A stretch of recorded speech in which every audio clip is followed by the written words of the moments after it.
If it's one thing I'm most grateful for, it's life.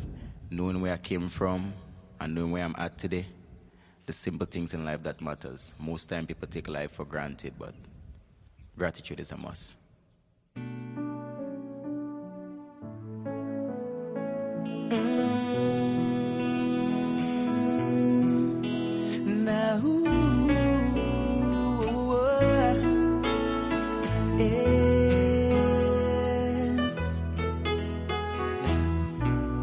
Protect I and I from the trap set for me. Into your hands I submit my spirit. Almighty, deliver me. Yes, deliver me. Cause despite the struggles and fight, I smile, everything is alright. I say, thanks for life, Almighty God. Thanks for life. Me piece of shoes that fitting me tight, but I go mash up a party tonight. I say, thanks for life, Almighty God. Tell them I'm born to make it. I have to make it. I'm born to make it. I must make it. Tell them I'm born to make it. I have to make it. I'm born to make it. I must make it. Yes, I said, oh yes, oh yes. Too blessed to be stressed. Once my circle positive, then I man could care less. I said, oh yes, oh yes. Most I get the praise for guiding me through the darkest night and my shiny days. So when I rise up and start yawning, yes, I have to praise thee. I man have to praise thee for my friends and my family and my loved one who never left by my side. Yes, I have to praise thee. Cause despite the struggles and fight, I smile, everything is alright. I say, thanks for life, Almighty God. Thanks for life. Me piece of shoes that fitting me tight, but I go mash my party tonight. I say, thanks for life, Almighty God. Tell them I'm born to make it. I have to make it. I'm born to make it. I must make it. Tell them I'm born to make it. I have to make it. I'm born to make it. I must make it. said, oh yes, I'm man so grateful. Cause even though it's a travel walk, the kids have to go to school. I said, oh yes, happy and content. Don't matter how small it is, I still have to pay the rent. So when I rise up and start yawning, yes, I have to praise thee. I man have to praise thee for my friends and my family and my loved one who never left by my side. Yes, I have to praise thee. Cause despite the struggles and fight, I smile, everything is alright. I say thanks for life, Almighty God. Thanks for life. Maybe I should start fitting me tight, but I go mash up a party tonight. I say thanks for life, Almighty God. Thanks for life. Tell them I'm born to make it, I have to make it, I'm born to make it, I must make it. Tell them I'm born to make it, I have to make it, I'm born to make it, I must make it. Cause despite the struggles and fight, I smile, everything is alright. I say thanks for life, Almighty God. Thanks for life. Maybe I should start fitting me tight, but I go mash up a party tonight. I say thanks for life, Almighty God. Thanks for life. Tell them I'm born to make it, I have to make it, I'm born to make it, I must make it. Tell them I'm born to make it, I have to make it, I'm born to make it, I must make it.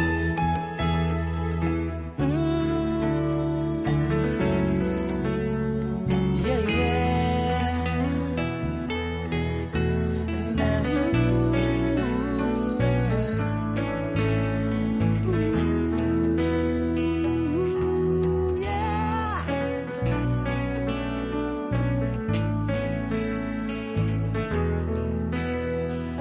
Gratitude is a must.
If it's one thing I'm most grateful for, it's life.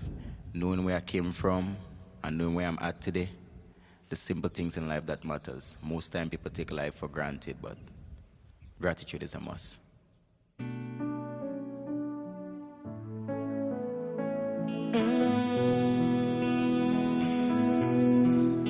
Now, yes. Protect I and I from the trap set for me. Into your hands I submit my spirit. Almighty, deliver me.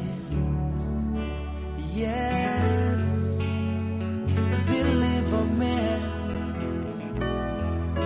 Cause despite the struggles and fight, I smile, everything is alright. I say, thanks for life, Almighty God. Thanks for life. Me piece of shoes that fitting me tight, but I go mash up a party tonight. I say, thanks for life, Almighty God. Tell them I'm born to make it. I have to make it. I'm born to make it. I'm to make it. I must make it. Boy, that is bad. I have to make it. I'm born to make it. I must make it. Where am I from? Anybody know where this guy is? Tell him I say, text me right now. I want him to sing live for me a cappella. Right? I man could care less. I said, oh yes, oh yes. I don't know where he's from, but he had to be a Grenadian. Anybody know where this gentleman is from that's singing it? Let us know. We need to talk to that guy as well. You know? Awesome. And I think that tune is coming from where in Palm Tree. We go for the self on the son of the thing. Anyway, awesome. I am so pleased, you know. And you know who's singing it? You know, just play with you guys. But that's something like the governor, Terra the boss himself. The boy bad all around. All around. Good evening, ladies and gentlemen. Welcome to Crwpaa. Welcome to C.R. Williams Performing Arts Academy. And that's when we do our live stream every Sunday as we feature our top artist specialists. You don't have to be top, you know. You could be an artist and you want to be on this, we make it happen for you because we value the arts in Grenada. So we are showcasing, we are highlighting. Once you know you're in the field, we're giving you the, not blind, what is it, blind? We're putting you out there and let the people know. And for those who are doing all the work and hiding, we are ensuring that you come out, you know, and let people see you. Because Grenada has a lot to offer. And we are doing good things, right? We are doing real good things. Anyway, today, you know, the feature is our specialist in Grenada, you know.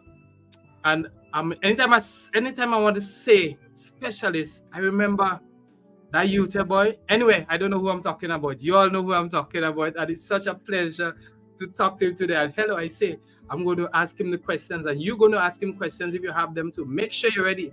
Don't afraid to pell them behind him. No, not pell them. Ask them. And he will be willing to answer. And you know, as I'm going to bring him on screen right now. So we are talking with, oh boy, what's his name again? Somebody tell me that. You could type it. I'm going to bring him on screen now. You all ready to see him? You sure? Evening. Good evening. What going, brother? What going? It's a pleasure. I'm all right, thanks. Yes, man. It's been a long time. So right now I'm saying to the people, we have with us a master, a grandmaster, a master, a young master, but a specialist seasoned in the art form. And that's why I'm exposing you today. I'm making people ask you all kind of questions. I'm going to ask the question. And so we are glad to have you on here today to showcase what you've been doing. And a lot of people in Grenada don't know. Some know. But you're international, you're local, you're regional. Talk to us. And you know we're going straight into it. You understand? So I don't know your name. I mean, a lot of persons don't know your name. So you're going to tell us who you are straight to the point. Don't jump the gun. We want to know who you are. And we're starting from scratch. Who you are, where you're from. You hear that? Your turn. Let me say thank you to Viewing Public and thank you, Roger Williams, for giving me the opportunity to come and share my story. I am Nicholson Roxy Thomas. I don't want to leave out any details. Most persons know me as Roxy. That name associated with sports. And Nicholson is fairly new. Persons is wondering where this name is coming from, but it's actually my correct name. And Nico, persons associate that name with being an artist. So wait, you are a sportsman too? Yes. No, let me start there. You're a sportsman. You sure? Give us some info. Like you mean you used to run in school and thing? I was a former national athlete. I made character a number of times, physically. Being on the national team representing Grenada in different forums. Wait, hold on. We go jump to that just now. Hold on. You're bad, man. You know. Anyway, I hear an echo in the background there. So see what you could do with that for me. All right? I hear an echo in the background there. Nice. But anyway, you're from which parish again? The Virgin Parish of St. David's. Say it louder, man. Say it louder. The Virgin Parish of St. David's. You're gonna make some people the best jealous. place in the world to be. You're gonna make some people jealous. So that means you went to which primary school? Current government. Yeah, you get licked in school too then? Oh boy, don't speak about that because I think I might expose some of the teachers who did that. Nah, boy, but they go glad to hear you know it. You went to current government school. Who was there that time? In your time? Yeah. In my time, you have Teacher Rose, you have Teacher Kathleen, you have Teacher Joan, and you have Teacher Rosling. So there's a number of Teacher Valwyn, Teacher Courtney, you know, so there's a number of teachers who are still around. Teacher Lester also, you know, who is still around. Who was your favorite teacher? I'm talking about primary school and not now. So you had to place yourself back in primary school. If they're listening, you're in trouble. You're putting me on the spot, but I think every teacher at that point in my life kind of contributed differently. So to be, you know, fair, I think they all deserve to be my favorite teacher. Your favorite teacher Kathleen teacher. Which teacher used to give the most trouble? Being frank.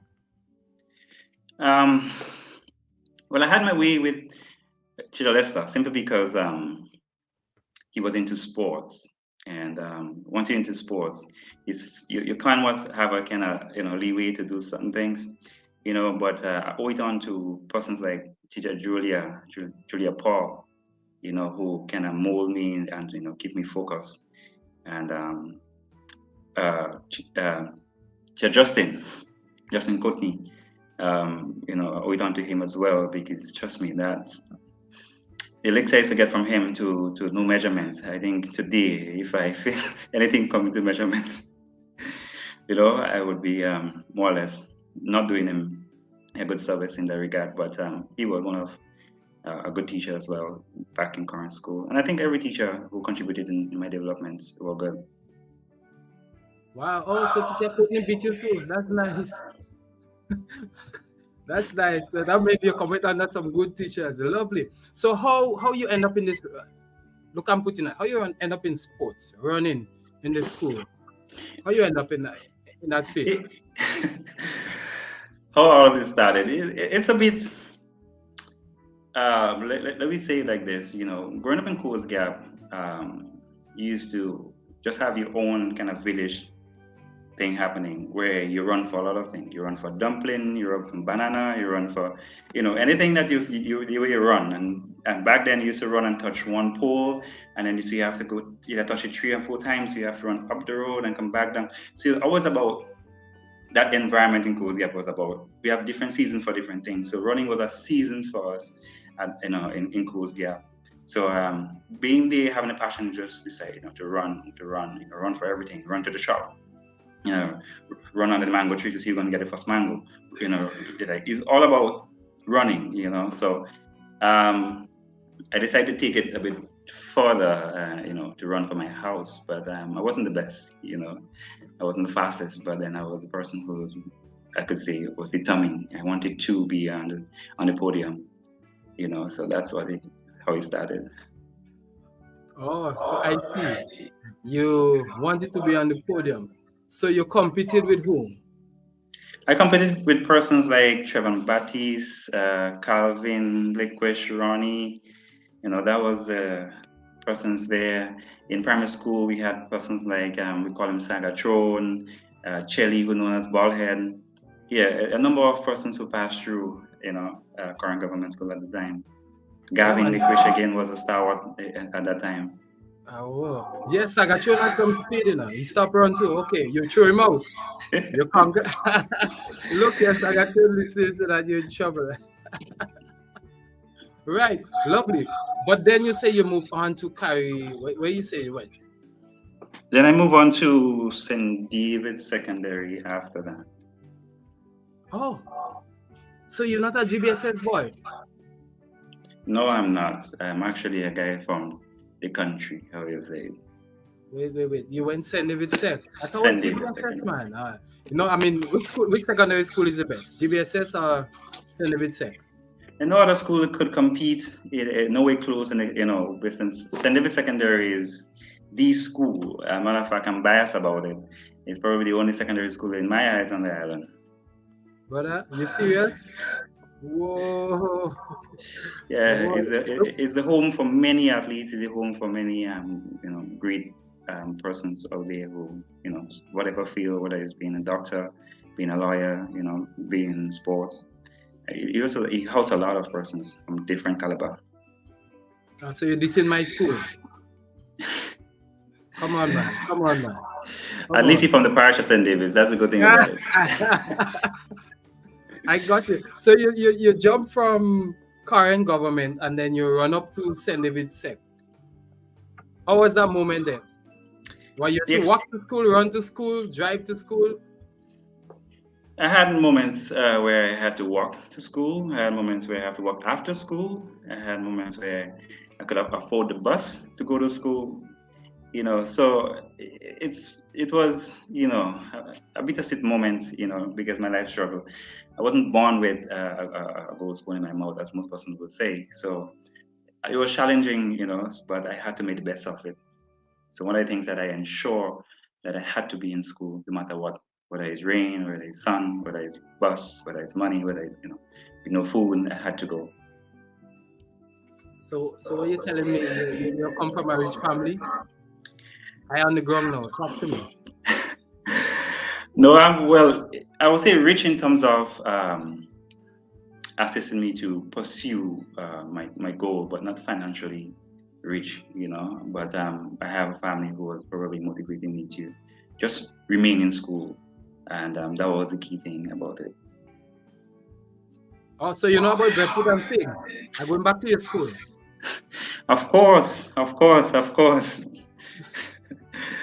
I know about that.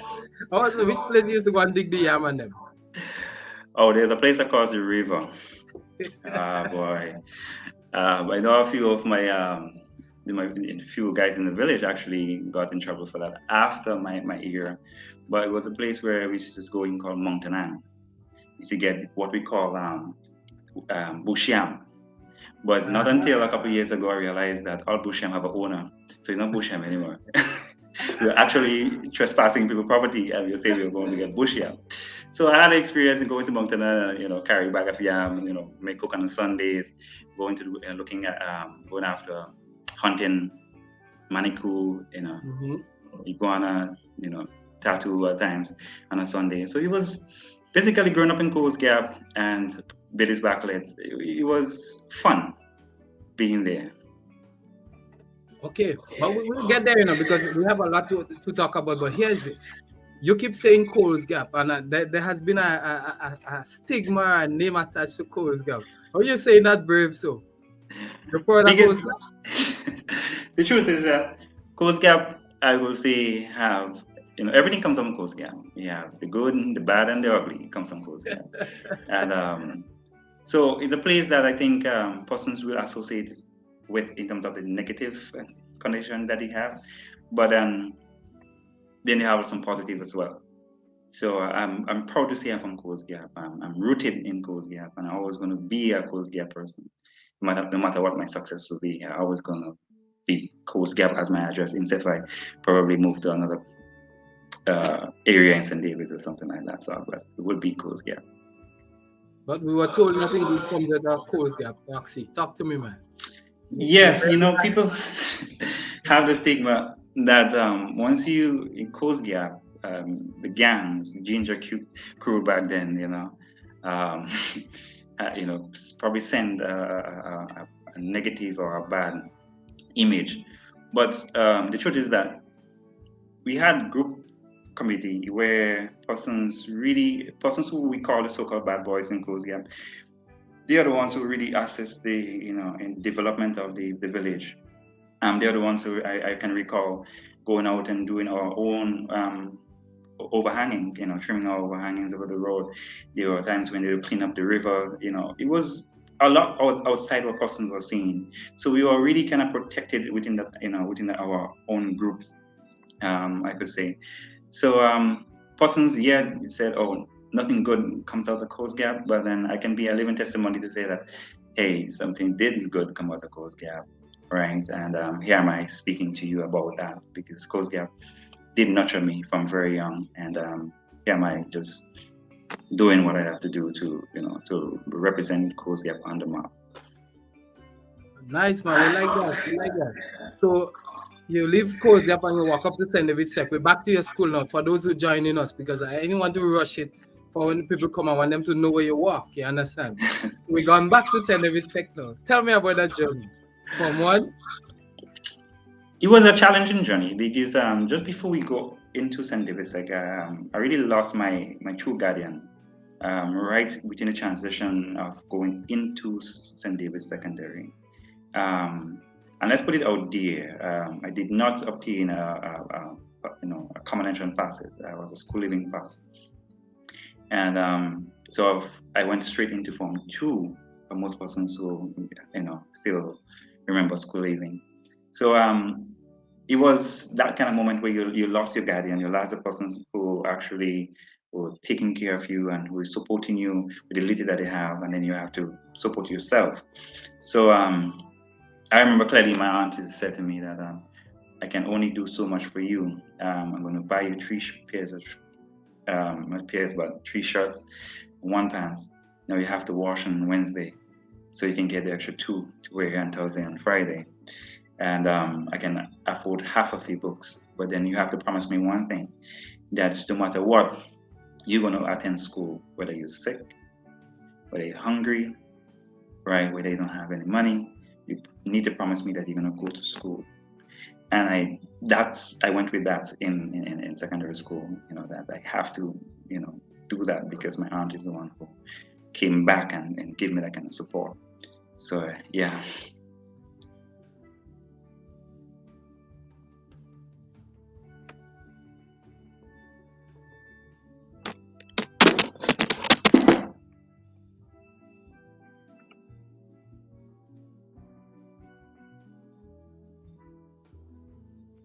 I was asking, you have granny and grandpa and grandmother and so on. Most of us go with granny or grandpa.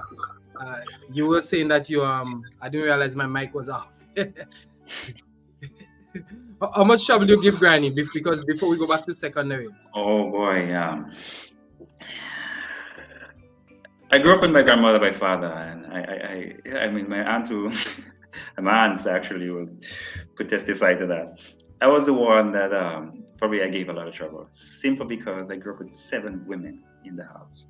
So for me, I felt I've been locked down by this female energy, and I have to get out of the house. So runaway was I used to do it every single day. I used to run away from home after school just to go and play with the boys. But you know what happened after that? After you run away and you get back home, you have to prepare yourself for licks. So they come, they go, it's constant running away every single day, because I want to have some male friends, I want to play with the boys, so I used to do that every single day. And I guess my grandmother gets weak and probably tired of beating me every single day. So she decided to just allow it sometimes. But I guess probably later on I learned it was a protective kind of mechanism she was using, because of the stigma that certain parts in Coast Gap may have at the time, or had at the time. I get you. I get you. But you had it luck. You had luck. Let's go now. Let's go now. I want to hear your story because you say you jump straight into Form 2. You understand? But you just kick the race. You jump start because you used to run. That's what I mean. Well, let's be frank. I think that was a push. That was a push because I think that same year Westall Secondary School opened. I think, if my memory serves me right, I was selected to to go to the school. I was passed for that school, but my running ability can St. David's had a bigger program in terms of the track and field. So I was more or less persuaded to go because while I was in primary school, I was actually running for St. David's Secondary. I think I missed out that little bit of detail. Yeah, so I was basically running for St. David's Secondary while I was in primary school. So I think out of that I shouldn't go to St. David's Sec and represent St. David's Sec because of my childhood experience running for St. David's Sec at the primary level. Well, I keep hearing that running, bro. I keep hearing that running, man. Wow, good, go on, brother. So you're running to St. David's Sec. Let's hear about the journey now. That walk, how was it? It was a bittersweet. Let me say this. Growing up from leaving Coast Gap and going to Betty's Backlet, which is further away from St. David's, and further distance to walk if I don't have money. So as I said earlier on, that I lost my grandmother, she was sole breadwinner. She wanted to take care of me. So after that, it was more or less trying to find by myself. So I had to do a lot of things. I had to go to the market and sell goods for persons to get money to make it for the rest of the week. I had to more or less, when I don't have things to eat, I still have to go to school, as I said earlier on. And still from training, I have to go to training. And after training, I have to go home, still wondering, would I get anything to put in my stomach? So the journey of St. David's Sec is kind of really bittersweet, but I think it really makes me who I am today because I didn't give up, and didn't give up not because I didn't want to, because I had some key people there who keep me on the path, and showed me that I reached too far to give up at times when I feel I've given up. And I can remember one incident in Form 4. I think that's it. I cannot go further. I have no money this time around. I can't be selling on Saturdays anymore because it was difficult for me. I cannot focus because I'm hungry. So I guess I'm considered to be the one that what most persons say, a kind of delinquent or dunce boy. But the truth is that you cannot really concentrate when you're hungry in that regard. But nobody knew this because I didn't share that until a very significant figure in my life actually noticed that, which is Paul Phillip, and I owe him all that credit, who really figured out that something is up, and kind of run to my rescue at that point. Wait. So you went to school hungry too? In secondary school? Of course, yeah. It's a norm. But there wasn't a food program them time, like you get free food and them thing? No, I think that's feeding program came in after, because I think being an athlete, I think one of past people from St. David's Secondary wanted to sponsor the team, so we had that kind of program where I think that's after Paul Phillip realized that some of the athletes probably going to school hungry and still coming and train hungry, that they decide to work on a program where we can be fed before during school. Oh, Paul is a genius guy. Normally teachers don't see these things. So how we call Paul in country talk? Them, them teachers that like to mind your business. Like who fast want to mind your business. So he was a good how would I use the word again? A good Mako. That's good. That's good teachers like that. Excellent. So, but you say you give a lot of credit to him. What more is tied to that in terms of the running and the school? What going? I must say, simple. I refer him as my father in that context. He was there for me in my really, really down point and to my high point. He was the one that motivated me, even if I wasn't back of the race, and believe in me that one day I will be on the podium, not only on third place, but to be right on the podium, singing the Milo chant that I used to be. It was embedded in my head. that so and to keep at it, and then one day you're gonna really rip the effort he put into it. So, and for that, I'm thanking for that, because he was my motivator, and not only in track, but he was the one to say, "Hey, you need to study, you need to do something else, because what happened when track ends? You need to have something to fall back on." So he was only a coach to me, but he was a mentor to me. He was a father to me, and our relationship today still stands as that. He's always Coach Paul to me, always my father to me. So yeah, I owe it a lot onto him. And Yeah, only man. that, financially, he was there for me. Even as a big man, even as who I am now, I can go to him and discuss certain things with him, and then he will understand, so like that. What somebody big up Paul, man. Big up Paul, yeah. Big up Paul, big time. Yeah, me and Paul used to be in the back of the school eating lunch. Don't worry. His mother used to feed me. That's another story. Leave that there. So you have a good heart long time. Anyway, that's classic. So now, hello, you are jumping that God with me now. Now you jump. You did form one, form two. You just give me something that's like. So what happened in school? Because you're running, and now you remember anything in form three, form four, that journey? Yes. I remember in form. Let's just go back to form two. I remember when I think it was the first time, maybe. I'm very competitive in everything that I do. Um, Myself and NIKO Cambridge, at the time I was in 2L, Lazarus Farm, and I think we were the two top performer at that period there. And when Mr. Lazarus brought that to our attention, and she was like, "I'm gonna beat you. I'm gonna beat you next time around." I was like, try if you can, that kind of sort. But with the pressure, I still try to maintain a high grade level. But from there, I think that kind of really, how should I put it? It was Form 2 was where you have a lot of persons come from current school. I met there, some who came in with me as well.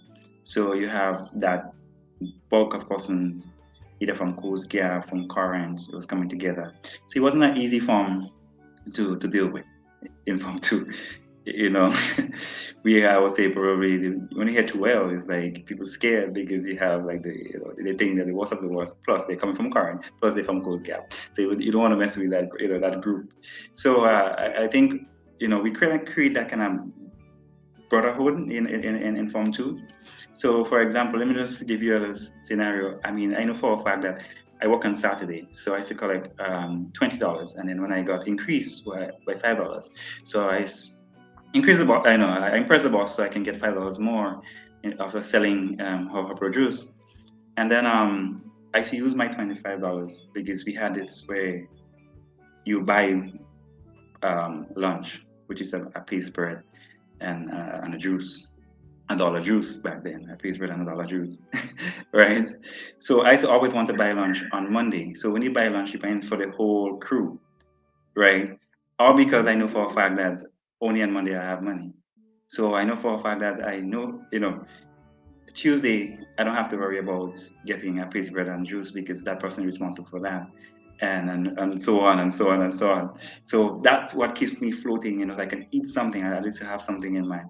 And then, I guess the class back then was so united. Everybody was just so united.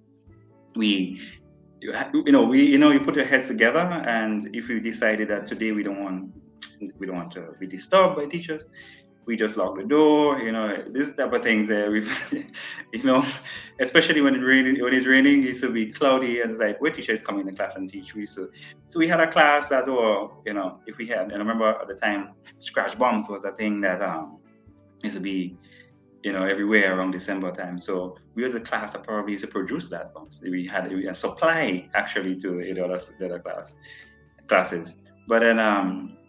12 were, everyone were thinking alike. Everyone was on the same boat. So if when the principal comes to such a class, while they're searching in the front, bombs is passing going on to the back, it end up in the bin, people want to, so we are all a team, or the team in that. So I guess they had to separate the class. They couldn't send everybody up.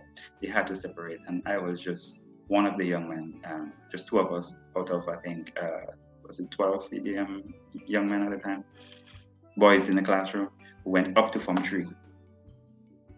So we had to separate that class. I'll give real trouble, man. Oh, was that? I'll give real trouble.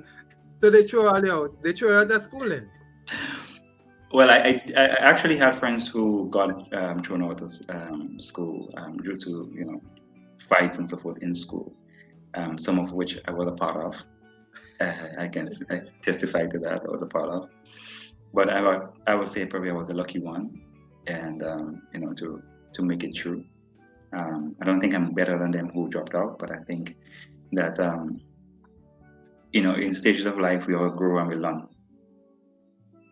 Yeah, great. So you made it up to Form 5.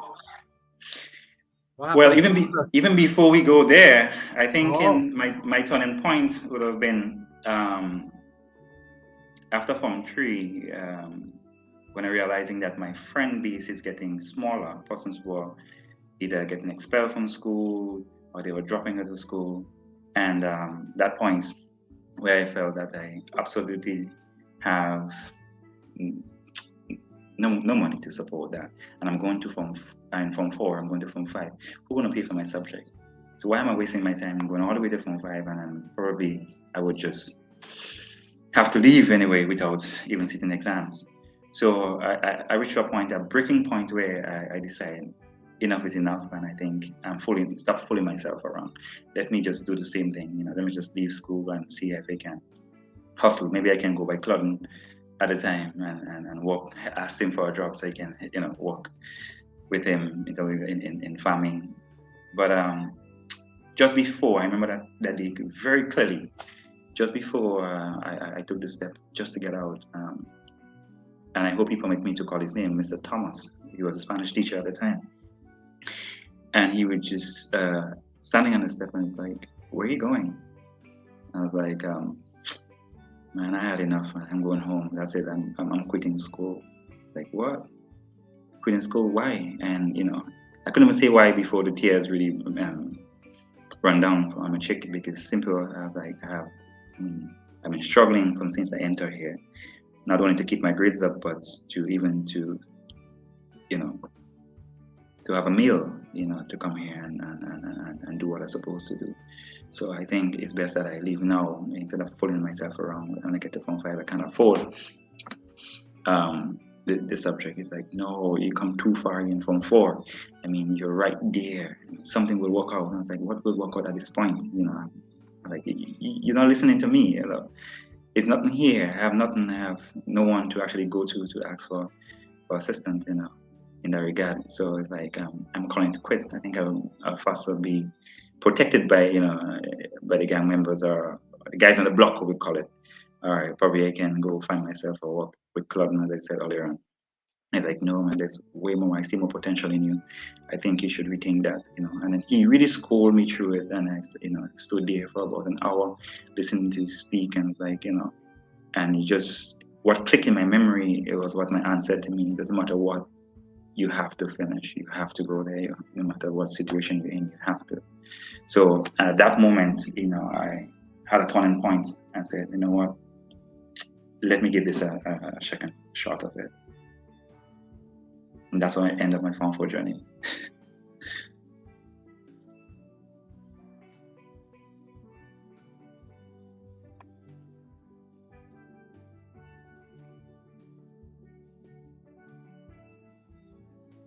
You were deep into the farming thing, not just selling. That's what I'm getting, right? Well, at the time, persons were seeing if you cannot excel well in school, then the next option is to go work on a farm. So yeah, you know, that was the Oh, perception out there, including the perception of my family. I remember clearly said to me that, why waste time? When I can just buy your boots and a cutlass and you can just go straight to clubbing, and ask for work. But I always wanted to prove that my aunt wrong about that. That I think it is nothing wrong with being a farmer, but also I think that at the time the stigma that was associated in farming were bad. So you always wanted to prove persons that no, I think I'm cut out to do my own thing. I probably haven't find it as yet, but I'm gonna make you proud someday. oh, there you go. So your boots and books, the boots and books. You survived the journey, right? Was there any time you got detention? You were suspended, man? Look here, I don't want to expose you too much, but I mean, because I hear that is the way say, boy, you give up.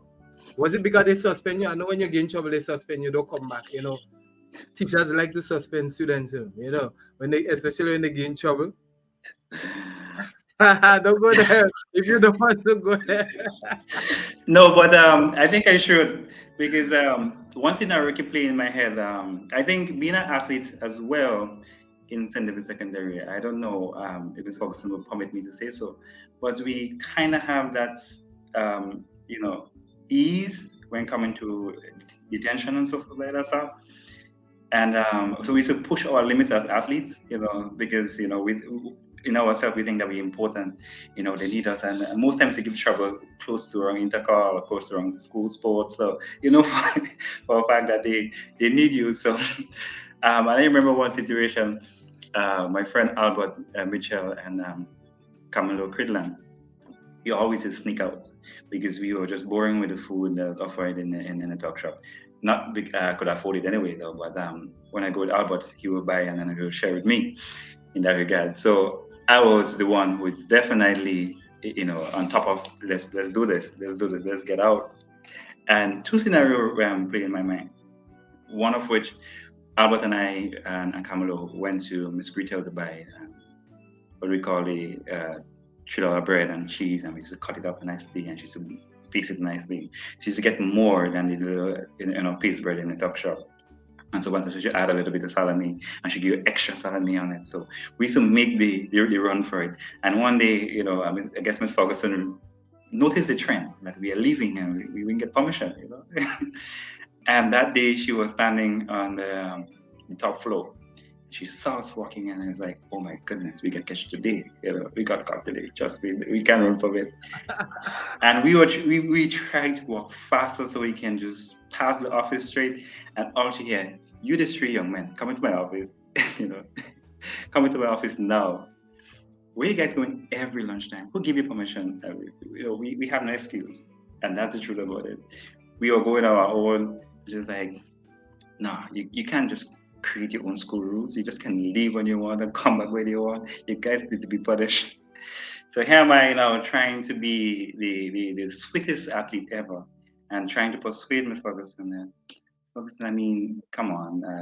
Sports is right there, I know there is something happening. I mean, there was a raffle going around sports then as well. I said, you don't send us home, because I can't tell Coach Paul that I got suspended, or that's not happening. So as we talk, Ms. Ferguson, please just give me some tickets. We sell it. Give us 20 tickets, and we ensure that we sell all of those tickets just for us not to be saying, that's not a bad idea. But I guess I was still using the ethics charm to get myself around the suspension. So she's like, that's a brilliant idea, but let me think about it. And that's where it's end. That's the end of it right there. But in another scenario again, we used to run on Sherry. Sherry, that lady, I can't remember her name, but she used to have some really good saltfish fish cake. and bread, homemade bread, and you have to go for that when I have money. And we rush out down to the court, see who is peeping, nobody, and you shoot down into the bamboo stool. And that day I was going down with full speed. And I can remember I see Paul coming up. Whoa, whoa, whoa. I'm trying to go backward, but I'm still going forward because he's coming. The speed I'm going forward, I'm trying to just do the reverse, but you're just not going. I'll just keep going. Right? And I tell you, when I got my grip, it was back up into the school, but I couldn't hear the end of that in training, the same afternoon. A person leaving the school and persons are using the athlete, charm to get away with things, and we are set by example. You really fall in my part because I used to do some other stuff like that. I mean, fun. We had to create fun in school, but you were right. We actually used to get away with a few things in being an athlete, and we had to set examples. And from that day on, I started to ask if I could go. And I started to do things differently. Ask teacher, give me permission to go, and give them a justification as to why I'm going. Yeah. Interesting. Reverse man, like them tattoo. I like that. You're bad. Look here.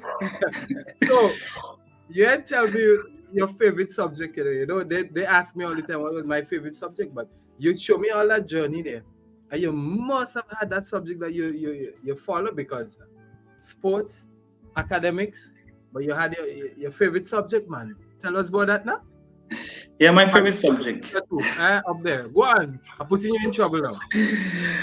I would say probably it was history. I really love history. I think my teacher at the time was Evan Marshall. I think it's Evan Marshall, yeah. It's now. She was my history teacher then at Form 2, Form 3. Form 3, I think Miss Morris, for the history teacher there. And it was just a natural, remembering dates and things for me was just natural, right? So history was one of was my favorite subject outright. And the way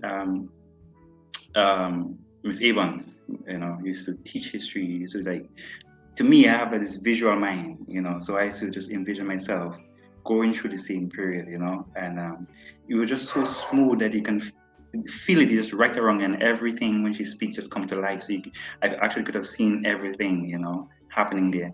And when Mary Morris took over, she would make it even better, the way it was just it's like a song in the air. It's like history's supposed to be boring, but these two teachers really make it come alive for me.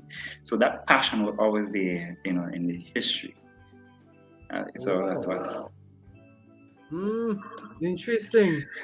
But because I know nobody wanted to do history. In my days in school, you're mad. Notes. Yeah, but that's cool. That's cool. So that shows you. I see your friend there saying all this to run away and cook. You see that on the screen? Oh boy. Somebody throw you under the bus there, man. I mean, we used to do a lot of things there. I remember, let us say, because I know for a fact that I had nothing to eat, especially when I'm going home in the evening time. So I was the guy that had a brilliant idea. The idea where we can make punch smoothies. So no matter what, I don't mind bringing it, getting the Tanya, make a log, by Dwight McSween. Dwight McSween lives very close to the school, so we always go over there. We get our pear or banana, our peanuts, and just blend everything up. And that's what really kept me through the day. So once I have that in the morning, I'm good until the next day. So punch was just it for me. So running away and cook, definitely. Definitely. Oh boy, you put out not easy, man. What is that? Good. Like every other student gives the little trouble and they get caught and then they find a way out. But then I want to flip this journey here now, because we at Form 5 now. Yeah, Form 5. What happened? Because I heard that journey coming up, man. You held on to that rope or whatever it was that hold you in school. Form 5. You say you were running away, but you didn't. What transpired? With Form 5, I got a bit of hope. My aunt decided to return to Grenada that point. Um, she had enough, probably, I assume, but I guess in my light, I would say she wanted to give me that kind of support, so she came back, and she managed to pay for my subject, and I actually moved in with her. That's in Hope. So Form 5 was a bit of ease, and I was able to focus. I had meal. So basically, that's it in Form 5, start exam, and came out successful. Oh, interesting. So, there you go. You jump out of, but you run out. Did I say you run out of St. David's Sec? Where you run to next? Good question. I run to Choice Bakery. Yeah, to Choice Bakery. But you interview that. Go on, boss. Explain that. Yeah, as a sales representative there, simply because my aunt, she have done enough for me. She said to me that the most she can do now is to pay for my subject and the rest. Because she had kids as well, so she wanted to take care of her responsibility as a mom to her children. So I had to get my own money if I wanted to go to college. So at that point, the alternative was to go for a second year, go back to school for a second year, and going back to for a second year, still I need money. So I decided to take the opportunity to go to Choice. Well, basically, I should say my cousin, well, no, my uncle-in-law, to be correct, he was working in Choice at the time. Right? He was working in Choice at the time, and he used to say, well, "Let's go with me, let's go and work with him." So my shift basically used to be from 4 and 8 in the morning. So I used to go until Choice like, "Well, you always come in. Best I can just take you on full time like that." But I said to him, I want to go back to school, to make up my mind whether or not what I should really do in college. And so at 4 o'clock I wake up, well, 3 o'clock I wake up to get ready to start my shift at 4. And at 8 o'clock I finish my shift and then start school. That was my my moment with the Choice. So actually, I'm thankful for Sugars, wherever you're at now, give me the opportunity to get a little bit of cash in to, further my studies. You serious, man? Yeah. Wait. So you're hustling, you're studying. How you sleep?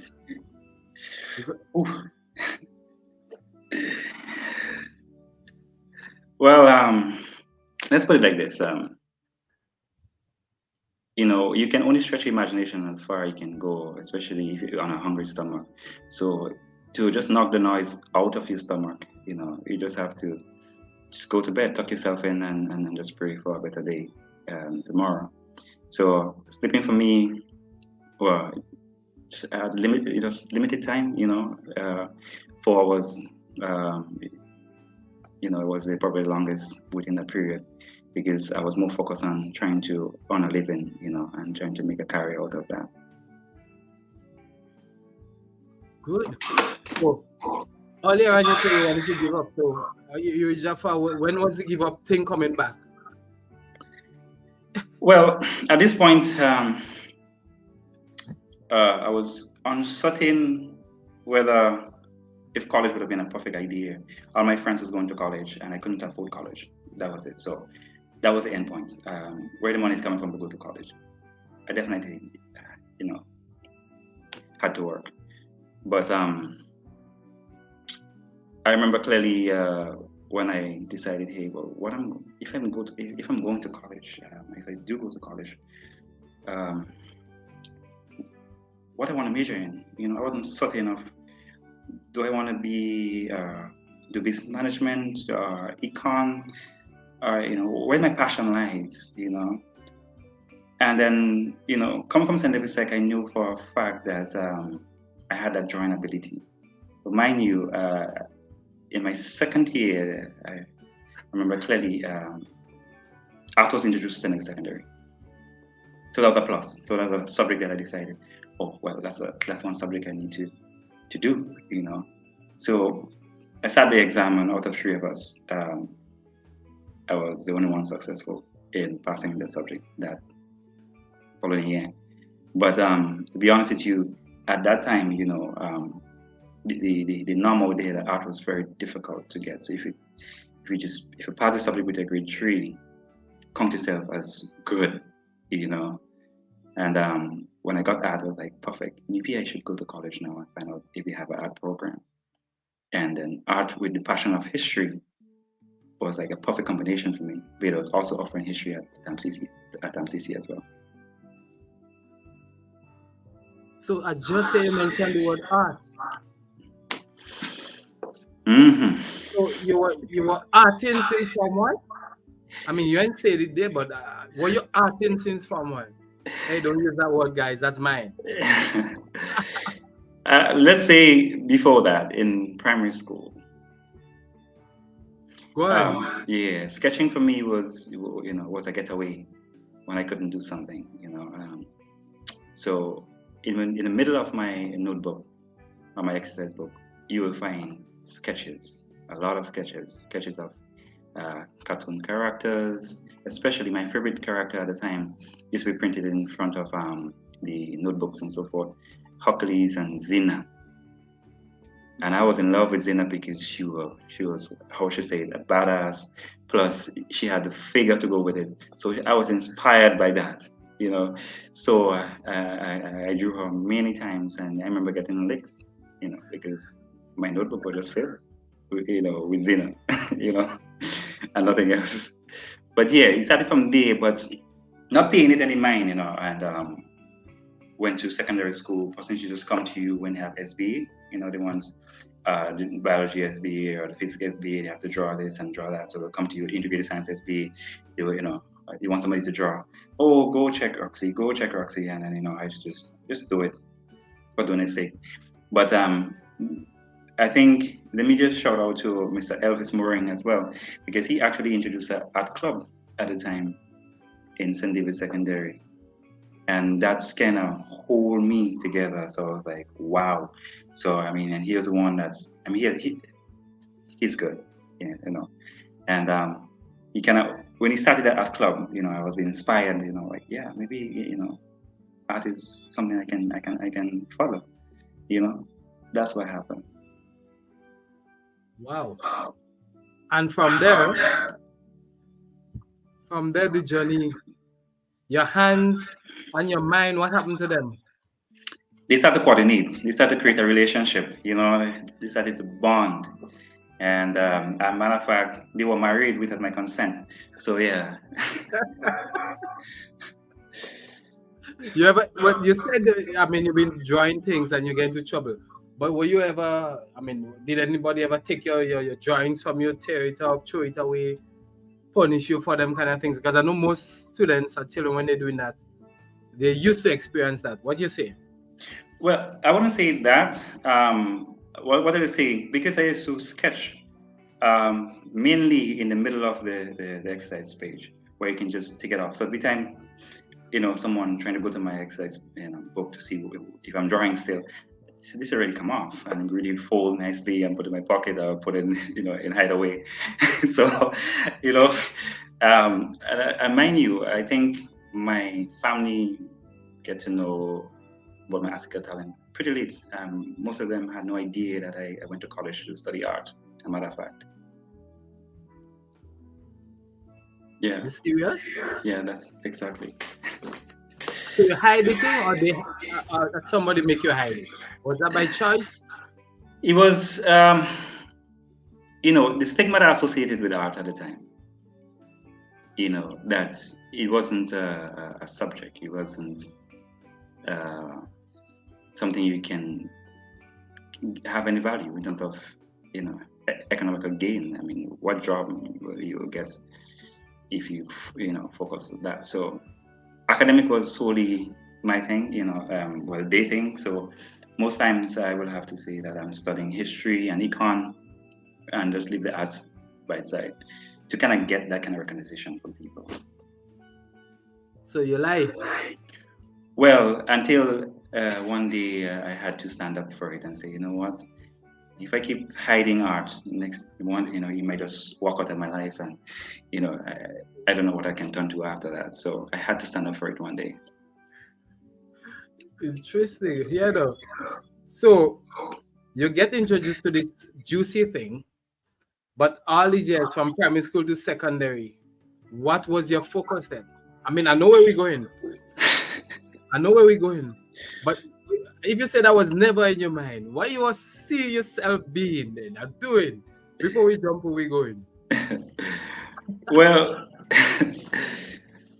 track and field. That's what I know. Yes, I'm saying. It was everything. It was the air that I breathe, and the food that I eat at that point in time of my life. So I have seen myself, always seen myself going into the London 2012 Olympics. I always wanted to be be on the big screen and representing Grenada.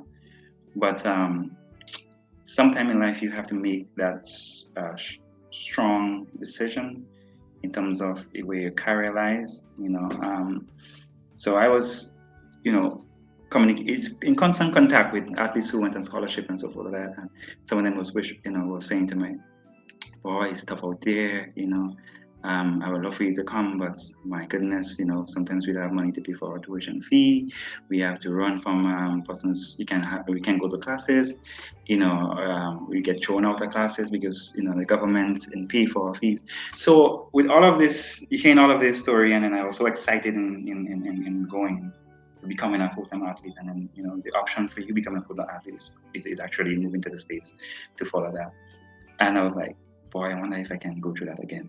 I mean, I've been through hell already, and so I needed to fall back on something, that I'm passionate about, and I was deep in searching myself deeply and finding what it is I have. Then I was like, no, I have a talent. Maybe I should follow that. Maybe I should tap into that to see where it takes me. So I had to make the hard decision there to quit running. And said, well, not quit, but to hold up on running, to really focus on my academics, to focus on getting subjects. Because at that period, athletes who are leaving secondary school with 1-2 subjects, some of them are left with any at all. So I had to, send on my roots deeper, to cement myself in terms of getting the subjects that I, require to go there to make myself someone.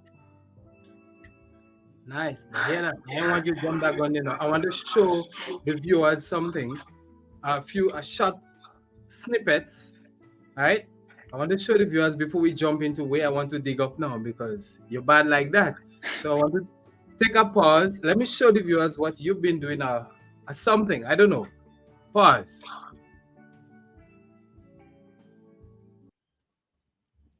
If it's one thing I'm most grateful for, it's life.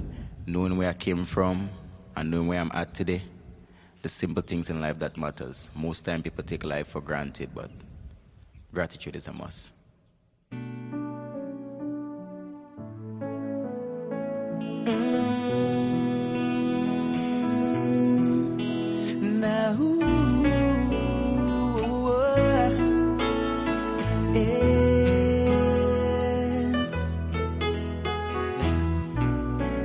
Take I and I from the trap set for me. Into your hands I submit my spirit. Almighty, deliver me. Yes, deliver me. Cause despite the struggles and fight, I smile, everything is alright. I say, thanks for life, Almighty God. Thanks for life. Me piece of shoes that fitting me tight, but I go mash up party tonight. I say, thanks for life, Almighty God. Tell them I'm born to make it. I have to make it. I'm born to make it. I must make it. Tell them I'm born to make it. I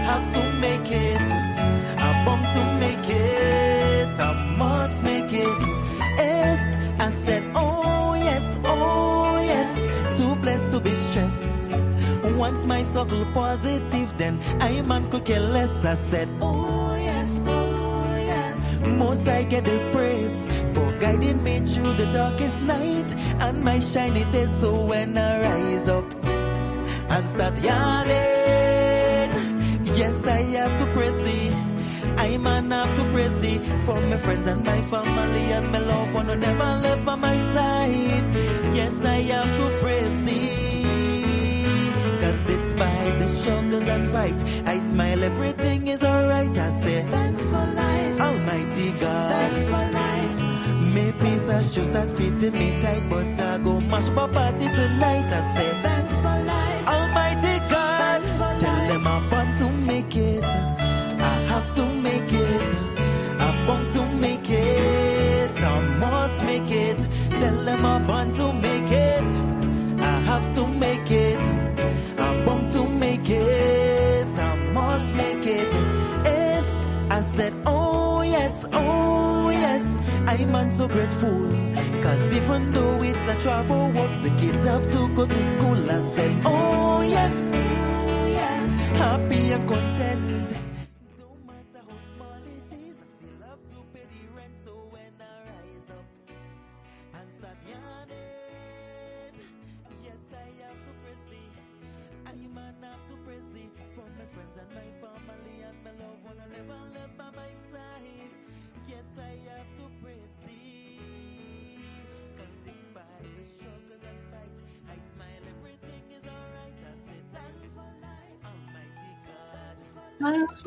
I love the tune, man. That's why I was just going to a transit, but now looking at your artwork there, I was like, my goodness. So I cannot go to a transit, but don't watch that. Let me see if I could balance myself now. Yo, the art is bad. You know, the art is bad. You know? Tell the artist we say big up. Terror, bad like that. Anyway, yeah, actually bad. The tune just catch me there when I see that thing. And that, man, that work there, seeing something there, I don't know, you know. They just kicking me in the face, not slapping me, you know. And work just stand, you know, they kick it. Anyway, don't jump here. Hold on. Yeah. Man, what make you stick to the thing? Because you gone to art. You say, I mean, the big dream was the sports, but now you jump into the art and you love it like that. Yes, Roger, actually. You say you're afraid, but then you jump into it because you don't want to, you understand. People give all kind of rumors, don't go there. And you still went there. That's true. Tell us, man. I mean, for me, I use the art platform to express myself and my challenges. You know, that the only person you can talk to at night is just yourself. The only person you can listen to is yourself. But, you know, I try not to answer myself. Because when you start answering, you know what happens. You start thinking you're going mental. So, but so, you know, I was just stuck in my elements and I'm trying to perfect my elements. You know, I'm always someone who give creative advice or creative idea, or a lot of ideas. So, but since you always call me, you know, you want an idea or something, just call me, and I find myself just pushing that, you know, just giving ideas like, whoa, where is this coming from, you know? So I was eager, you know, to further my studies, or when I fall in love with this thing and I lock down and say, well, this is it, this is where I'm heading, and I'm going to put all my energy into the arts, going into that and make it my career. And in TAMCC, you know, I had the opportunity to do the history as well. So it was just perfect. I'm doing the two subject of my life, you know, so it's just perfect. And I decided to, you know, do an associate degree in arts and humanities. TAMCC, right? That's TAMCC. And then, what was the experience like? Did you create pieces? Because you know, with the arts program, did you create? Were you given an opportunity to sell? But I know artists like to sell as they draw and they paint. What happened in TAMCC? Go on, man. I was exposed to a lot of different type of art. You know, the teacher at the time was Miss Haywood. You know, outgoing was Mr. Delamont. So now and then he used to come in, you know, and probably take over when Miss Haywood is absent. But more or less is that I was just driven by the whole merger of the art history aspect of it, and the culture, and in which, and the different eras and periods of art. So I was just inspired by that. I was like, wow. And then I always see myself as being one of the great, and not only being one of the great in terms of the skill, but maybe I can go on how to use my life story to, inspire others, in that area. So, I mean, TAMCC experience, it was just me and my art in my room, most of the time, from school straight to home, just painting, in my elements and so forth like that. So. Okay, good. And then at the end of time, you decide to do something.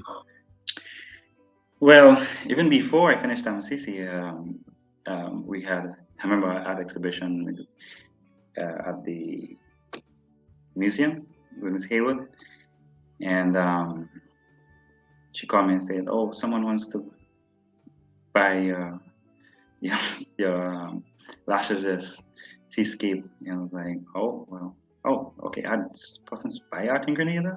I was like, "Oh, okay, well, let's do this. Let's sell it." And then I realized, oh, you actually could build a career out of it. So the opportunity,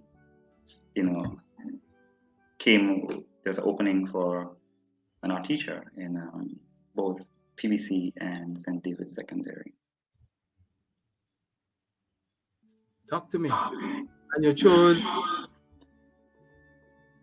I was tempted to, select PBC, but then the loyalty and being patriot to St. David's, I had to go back to my school to give back. I had to give back. So sorry for that. But Mr. Chairman and I still remain good friends after that. When I'm, tell him I make the decision to go to St. David's Secondary. Oh, so you went St. David's Secondary. Yeah, Mr. Jeremiah is a man of the art. He loves it to the bone. So that means you went to St. David's Secondary, but you said there wasn't really an art program there. So what happened then? Well, there were art program in my second year. Mm-hmm. Right, and so that program lasts until I took over, because the art teacher at the time, Miss Hollingsworth, Miranda Hollingsworth, also another past student of current government and St. David's Secondary, right? So kudos to her. I get, the first blight, the first opportunity. She's the one that exposed me to the arts. So big up to you, Miss Hollingsworth, on that. And so she, I think, moved to, went on to further her education somewhere within the arts. So the vacancy was there for me to, Oh, good. So yes, you went back to your home. You went back to your homeland. No problem with that. Yeah, you had to go home sometimes. You understand? And then evolving out of that, I see that you have exhibitions and so on, but coming out of this big journey that we see here now, you might have or you must have gone somewhere. So did you stick in teaching, man? Or somebody just drag you out of teaching? Even before we go there, Raj, I've been dabbling and tapping in a lot of things. I also, most persons don't know, a qualified and certified coach as well. Yeah. So I even before I joined the arts, I actually went that route. So I was like, you know what? Even if I go to St. Louis, like maybe I can teach the PE and the arts, but I really specified that I wanted to teach the arts. That was clear on my resume. What I wanted to do was to teach the art.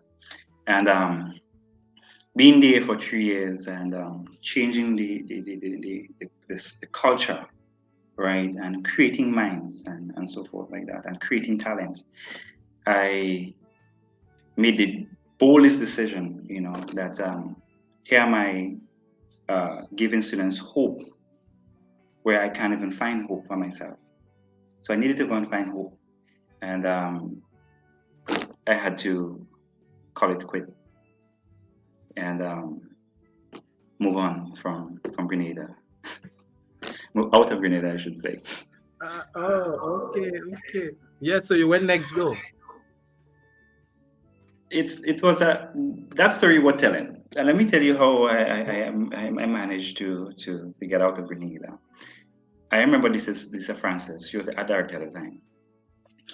We had a meeting at the Ministry of Education, and she said, Cuba is offering some scholarships to our teachers and artists. So we all got excited. It's like, wow, thank God some avenue is opening for us. We can, go there and develop our skills and follow our knowledge and so forth like that. And the next 2 months after, when we were called back into a meeting in the ministry, he said, unfortunately, the scholarship was removed. The government's focus priority is in the medicine, so they asked that the 7th scholarship was awarded, would have been awarded to the visual arts persons, now go to medicine. You know how I felt. I was heartbroken at the fact that art is not a priority again. And we don't have a teachers' college to go to for our. So it's just basically what you get from TAMCC is what you're doing or using, during that period. So I got bored, really, really bored that the 100% pass is become something that as a norm. I increased the number of students at the exam, So I find I can't be like telling the untruth to my students. They need to know. They need to find somebody within the arts that make it successful, and not only by creating good work, but financially as well. So at the same time, she said, I see something from Indonesia, some program they have in Indonesia. So I was like, under the frustration, I was like, man, I'm signing up for that. I'm signing up for that. I don't care. Anything I get, no, I just sign up. And I decided I signed up, out of ignorance, I signed up. A couple months later, I got an email stating that I am a recipient of a scholarship, best scholarship. Now I can pronounce the word, but before I couldn't. Scholarship, and it said Indonesia. So where this place is? I have to Google now. Indonesia. What comes up on Google? Tsunami, earthquakes, Sumatra tiger. So I was like, what? Where this place is even located? So I was like, you know what, man, I accept it no matter what. Let me just accept, not with the intention to go, just accept. And I accepted. And a couple months after, the real reality hit me that they were preparing for me to be there. And I was like, what? How am I going to go? Where I need to pass, to go there? How much planes I need to take? And I'm like, nah, I cannot go. So I decided to say no to the scholarship. Nah, I shouldn't take that. It was just an 8-month certificate course. It's like, nah, I shouldn't take that. But deep down, something inside of me was like, go, go.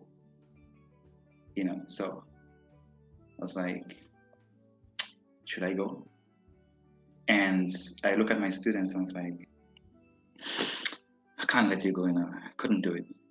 But then I said to me, if I stay, I'm not living my truth.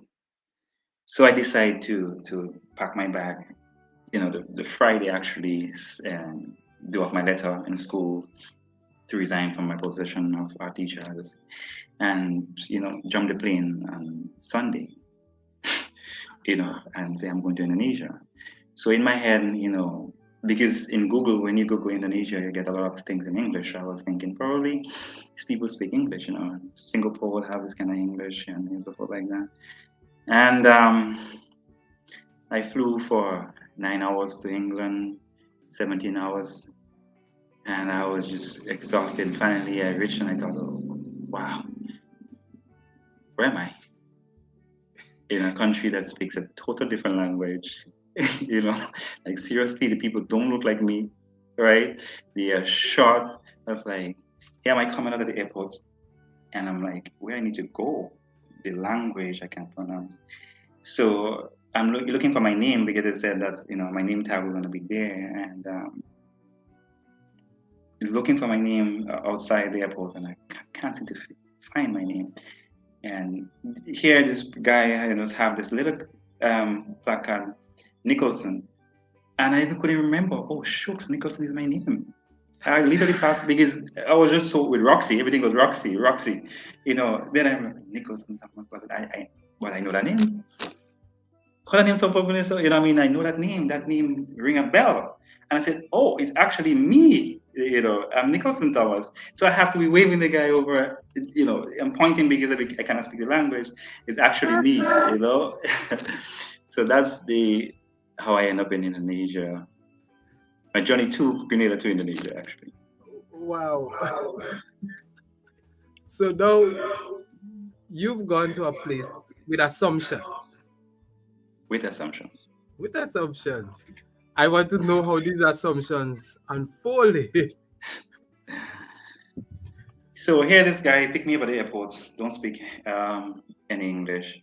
Takes me to the space, and they said that I'm late for starting because they wasn't sure if I'm going to come, because they were constantly trying to, get my confirmation whether or not I'm going to come like that. So the persons, the group of students already moved over to the respective schools, and being placed on so I ended up in Jakarta. Now I was placed on a plane that takes me 2 hours to Sumatra to be picked up again. Then, we drove basically 2.5 hours to get to the school. And finally, the guy who picked me up, he spoke English. I was like, wow, good, fine, But speaking English doesn't mean that you understand English. So he speaks. And when I answer, he says, okay, yeah. So I asked him, do I have roommates? He said, yes, you have roommates. I was so excited. Yes, I have roommates. Finally, I can speak English. When I got to my dormitory, guess what? My roommates were 2 guys from Thai. They speak Thai. They don't speak English. I don't speak Bahasa Indonesia, and they do. So my roommates was basically, we were just like, seriously? How worse can it get? Actually, living with 2 persons now who speak a completely different language, and I'm the only one there that speaks English. Yeah. Are you like trouble, man? It was basically the journey in Sumatra, West Sumatra. It was a really bittersweet one. At times I felt like Grenada prison wasn't better for me to go to, because there I guess I can speak the language there and I'll get some good food. But when you get to a country and you have this cultural shock, I was like, didn't know where to turn to, and but I was there for a purpose, for a reason. Yeah. And no one speaks English, and my roommate speaks Thai. How worse can it get? And I decided to, what, I'm only here for 8 months. Please, let's let 8 months fly. And if I really can't take it, what, if I can beg that my tickets could could change, so I can go back home, because I can't deal with it. And the cultural shock were, we were leaving, the school was basically in high altitude. So I'm traveling to the school and I'm seeing persons there all in sweater, and I was like, what? This place have winter? And I was like, holy shit, I didn't prepare for that. Here am I with my short pants and, with my short sleeve. And then I was like, so I asked, this place snows? He's like, no, you don't. No, we have two seasons, just rainy season and, and dry season. Like, oh, good. But then I realized when the rain falls, the temperatures drop and you freezing, literally. Then I understand, wow, gosh, I wasn't prepared for that. I wasn't prepared for that. But the journey there were interesting, very interesting.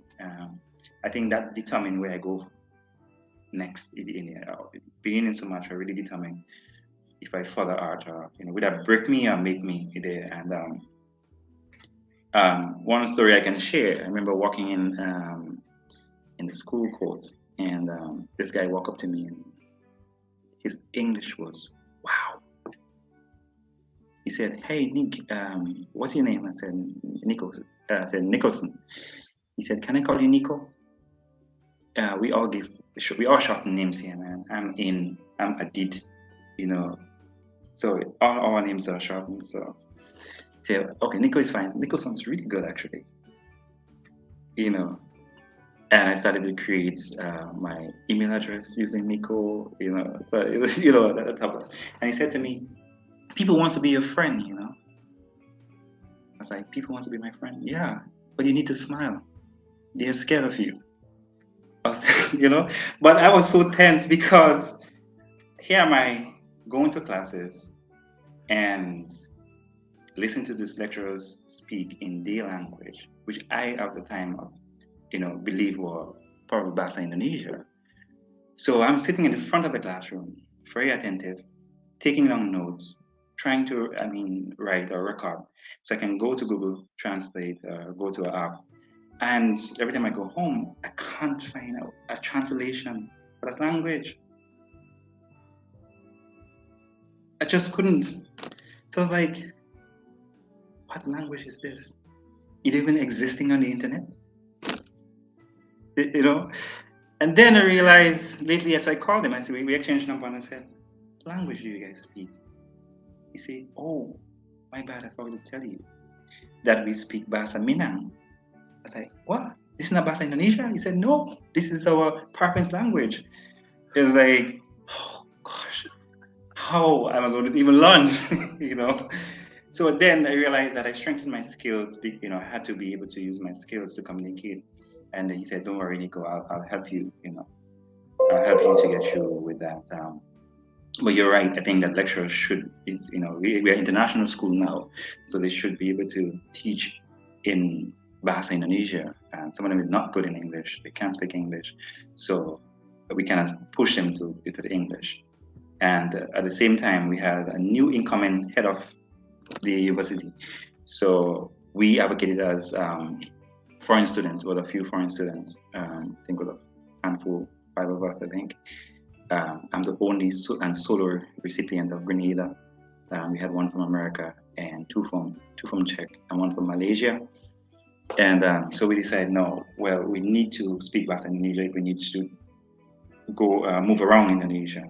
So he mandated the Bahasa Indonesia, you know, being used in the classroom as the first language, and Bahasa Minang could be used after in that regard. So that was some ease. Then I could finally get some translation in, and I finally understand my task and so forth like that. You know, but yeah. So you had to cry again. Oh gosh, don't mention that. The struggle was really real in Sumatra. You know, now here am I. We are tasked. You know, every 2 weeks we have to submit a task, and normally because I was foreign, they paired me with another student.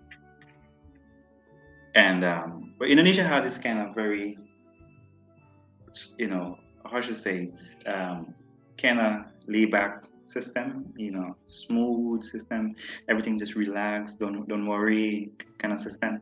So, you know, come from Grenada, it's like you just want the best grade, you want to do the best, you want to be the best. So now I'm paired with this guy, and then here what? Indonesia is laid back, so 2 weeks, you know, every 2 weeks you have to present a task. I can't speak the language. Now I have to wait for this guy to show me what to do in order for me to do it. So, and every day I call, oh, don't worry, we have time. You know, the day before, oh, don't worry, Nick, we have passed tomorrow. We have, you know, we have. Oh, you know what? Come check me tonight at 6. So at 6, I go to this guy's house to watch him construct or to do his task. When we finish at 12, I had to go home now and construct mine before 7 o'clock in the morning to present. That's the type of challenge that I experienced over there. Right. And then, mind you, the lecturer always used to use my work as example. was, I had to push in the extra work. So sleep was out of my life, permanently. So I mean, if I close my eyes, it would have been for an hour or 2 hours, and I keep going, keep pushing, keep pushing, keep pushing. And the talk bus, oh, is this master's guy from Granada, not Grenada, from Granada, somewhere in America Silicat. He was saying, he has his master's, and he's here. So talk with my lecturer. That's why a guy with his master's degree is in his bachelor program. So one day my lecturer, after, being able to speak the language and, get a hand of the language, just to backtrack, I actually were able to understand the language physically in 3 months' time. In 6 months' time, I was able to speak the language. And after that, I was able to write the language. But it didn't come easy. It comes with being robbed in the market. It comes with being tricked by taxi guys or busmen, like that. So one of the things I remember, one of my friends gave me a book, Mark 101 Indonesian, simple Indonesian, a must-know Indonesian. And you go into the book trying to get phrases and and just to be able to communicate. But what I love about the Indonesian is that they use gesture when they speak. So if they want you to sit, they will say duduk and ensure that they have hand movement with it. And bededi means to stand and so forth like that. And ayo means to go. So basically, they use gestures. So it's easily to once you hear that command, you know what it is, even if you can't even pronounce the word at the time. Yeah. So, and it was just really, really, really, really, really bittersweet. So here am I trying to navigate, go around, navigate the area, to the market and so forth like that. So, and I realized that the shoes that I came with is not really conducive for the weather. So I decided, I will go in the market to buy a pair of shoes. And get to the market. And men, typical men, you don't want to go around because everywhere looks the same. So you don't want to get lost. That's one. So the first store you end up in, that's it. So my friend said, "Oh no, you need to walk around." But I said, "Well, you need to walk around. I can just buy it. I think everything should cost the same." He said, "Okay, go right ahead." So this guy, I said the shoes were what I like, and I was like, "Wow, I want the shoes." And I asked how much for it, and I couldn't speak Bahasa Indonesia, so I asked how much for it, and he said 150,000 rupiah. Mind you, I can't count. So I have all these bills in front of me. How much is it? Just tell me how much is it. So he picked it up and then I gave him my change. And a couple of days in school, I saw one of my same friend, he's a friend now actually, in my classroom, classmate I should say, wearing the same shoes, and his friend probably asked his friend to ask me how much I paid for the shoes. And so I'm boasting now, oh, it's cheap, man, 150, that is, in US, just, that's not much in US, that's just $10 US, that's perfect, fine, that's cheap, And when I said 150, they were laughing. So I asked, what's the joke? He said, man, Nick, so my name is short from Nico to Nick now. Nick, you have no idea now. He paid 50,000 rupiah. It's like, holy moly, 50,000? Yeah, that's the cost. But you remember, you bully man, you're foreigner, so they will have high price. They have price for foreigners. They have price if foreigners could speak Bahasa Indonesia, and they even if you can speak Bahasa Minang, they'll literally get the price of the locals. And I felt cheated. I was like, whoa, man, why? This guy's.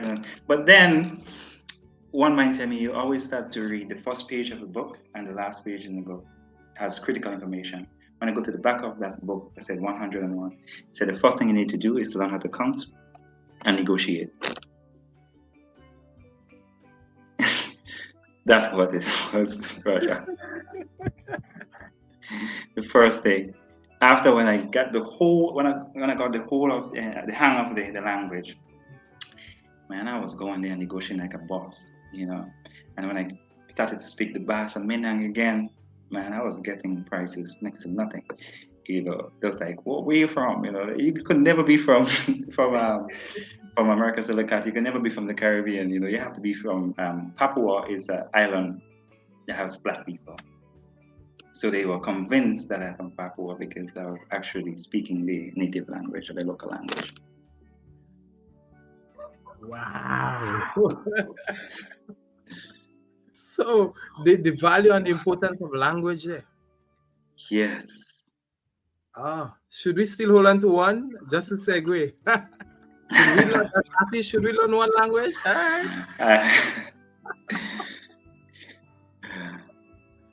Good. So in the depth of that journey, right? You evolved and you had to create works and so on. I mean, I showed some of your clips here, but you spoke about the in-class experience and you had to present and so on. Take us through some of that. Right. So in the energy system, basically, let me just say this.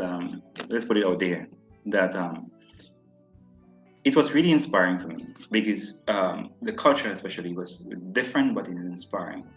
So you go out to a restaurant, you know, to eat, and the next day you'll see a restaurant to the north, and a restaurant going to be to the south, and the restaurant goes to the west. So it's like how your restaurant keep moving. So you have portable restaurants. You know what I'm saying? Keep moving. So you hand the plate knocking and you know where they're selling your favorite soup. So you hear what you have to rush about because there's not a standard place where you go and sit.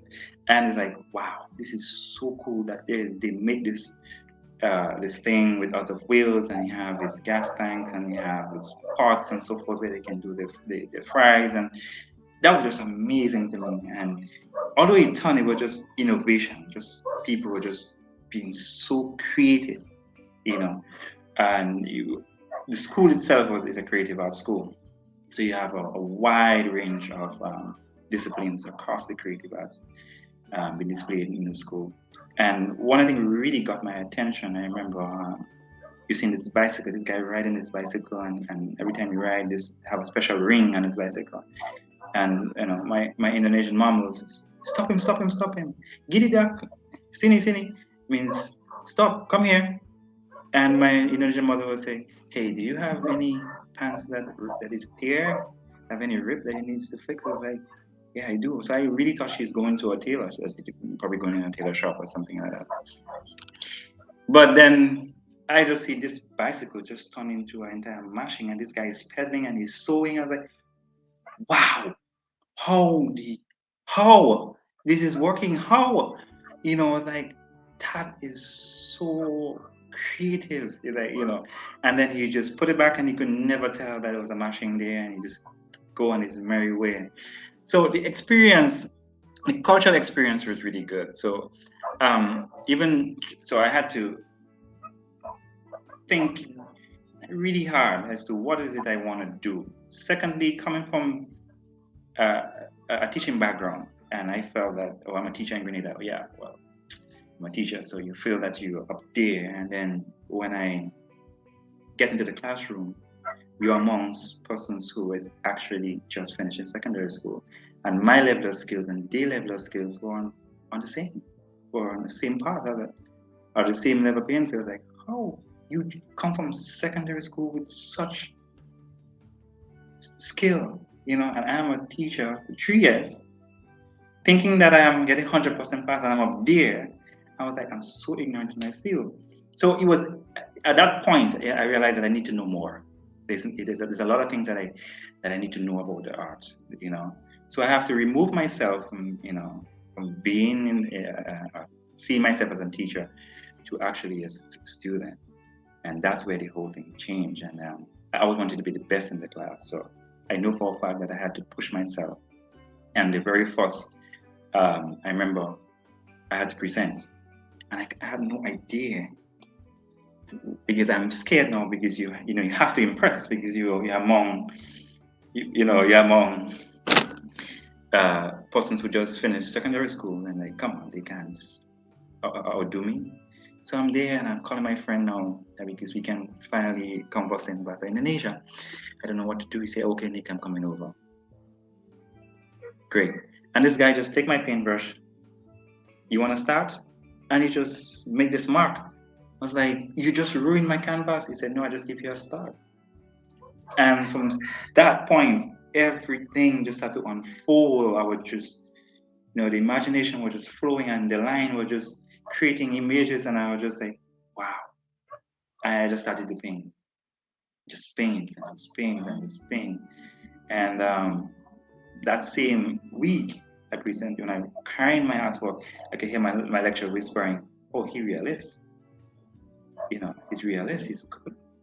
And I'm shaking my lip because I know for a fact that I'm not the only one who is presenting, And then what I see what they're presenting, I say, wow, I'm getting there, So since that piece of painting, my name just blew up in the campus, right? This guy from the Caribbean, this guy from America, Silicat, is doing some good thing, and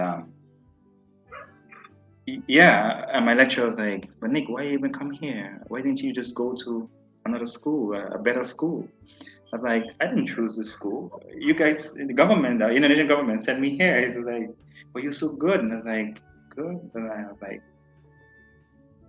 I want to be better. I want to be the best. So I used to push myself a lot. I think I pushed myself until sick, where, and I don't know, you study yourself, Roger, so you know for a fact that when you're so caught up in your work that you only eat when you're starving, not even when you're hungry, And the food that was served in Indonesia is spicy. So it's already spicy. Plus, they will ask you if you need extra. So it's like, no, gosh, my stomach just couldn't take it. Just couldn't take it. And in the process, I damaged my stomach and so forth because of the bad habits of eating and so on. But other than that, I really pushed myself to be the best, and I had to. So, as a matter of fact, I had to prove to my lecturers that I actually did not have a degree. So when I showed them my certificate and I showed them my CC certificate, and they said associate, and I was like, "What is that? Associate degree with that level of skill?" So my lecturer Googled and said, "It's actually D.Tiga." But no, Nick, no. He said, "No, Nick, no, you're too good. You can't leave Indonesia without a degree. You cannot. You just cannot leave Indonesia without a degree. I'm going to sign you up for the degree program." And I'm saying to myself, no, I don't have the money, to do so. I just came from a exchange program kind of thing from the Indonesian government. I said, no, come on. Our system in Indonesia is different. Our system, you paid based on your status, based on your parent status. So, persons in Indonesia goes to school for 3 reasons. One, to get education. Yeah. The other is to get a boyfriend or a girlfriend to marry because they want him to help with his economic situation, right? And the third reason is to further because they want to move on to a different. So the education system in Indonesia is basically that's they guide you. So you can go to a school at a primary level, school of mechanics, and end up in the school of arts in secondary, and then you can go to the University of Medicine, right? So basically, kind of give you that kind of well-rounded education system, that you can propel for that way, where you really want to go. And so my lecturer said, "Do your father work?" I said, "No. I think he's a tradesman, basically." And do your mother work? Yes, she's an entrepreneur. And I said, "Okay, then we can get you to do. Your fees will be 250 EC." I was like, "What? 250 EC a semester?" So I say, just go home, sell some paintings, and come right back. And that's how I actually end up in the full degree program in EC Padang. That's Institute of the Arts Indonesia. Wow. And when you return home, so you actually return home, and then because of that sweet juice, you went back. Yes, You took the challenge. I Wow. came back home. I went back into teaching, to share the knowledge that I gained. It was so much knowledge. I mean, it was just a wide. You're exposed to all of the arts in Indonesia, so you just need to choose. So it's like they don't hold you back. It's like, oh, try this, oh, try this, and try that, you know. But so I came back. I taught for the year, and then I made sufficient money to at least pay my tuition fee, right? Um, but when I got there, so I budget 250 for this semester. I have 2 years. Okay, all right. So this means 250. That's 500, $1,000. Come on, that's sufficient. But then you have what I didn't factor in: costs for exhibition, cost to leave. I just didn't factor that. So now because the campus cannot host me now because I'm a full-time student, so I have to get my own place to stay. So I went back, and that's where I actually met my Indonesian mom, right, to give me the support and feed me when I was out of food, encourage me to study, and also encourage me to that the journey don't ends with a bachelor's degree. After this, you have to go on further. I was like, what, study again? So I really pushed myself to get it done. And I realized that my money was running a bit low, right? But I almost finished my of my courses. So the system works where the last semester,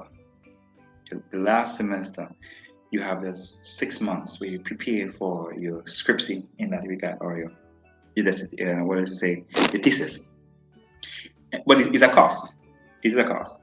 So I had to make a negotiation because it wasn't my year to finish. Because I was doing, when it's 24 credits, what we call SKS in Indonesia, is allowed.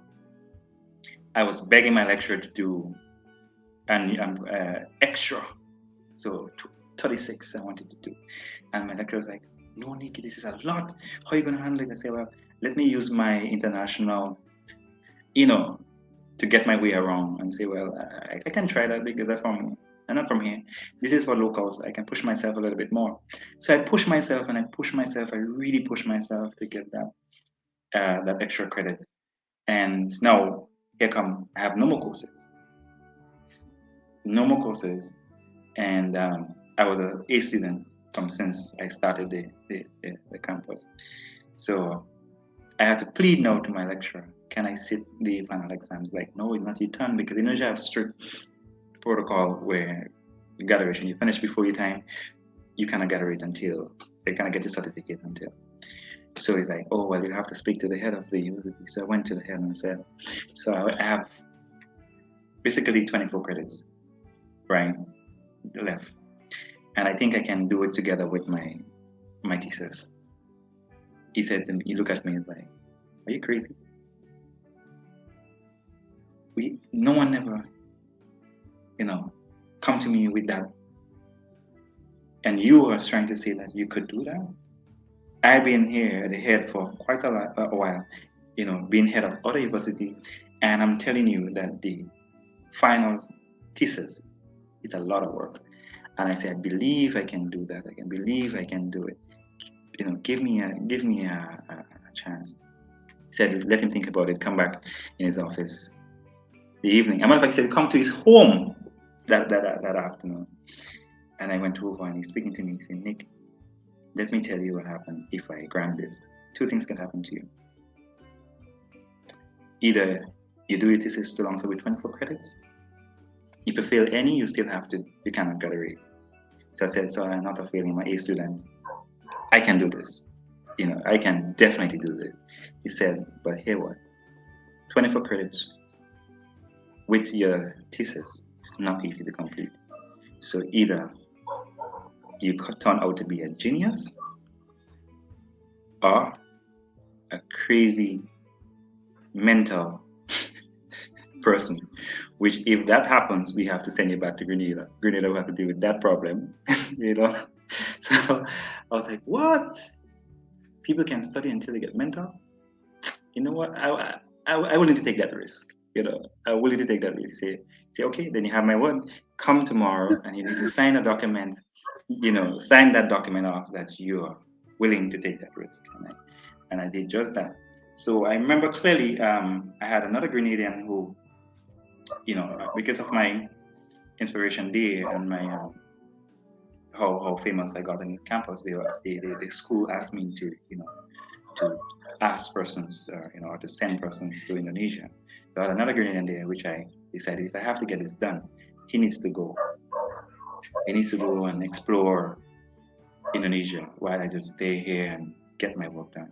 So I sent him off with a few friends, international friends, to go and explore Indonesia for 2 months. And that 2 months, Raj, I work endlessly, night and day, to get because I have to do my full work and then I have to get the thesis done. And then the thesis it's a long process. So I've been working and working and creating artwork and writing and creating artwork and writing and creating artwork, visiting lecturers and to get feedback and so forth like that. But after a while, I just developed that knack. It's like once I see my canvas, I can actually imagine what's there, and I just could paint.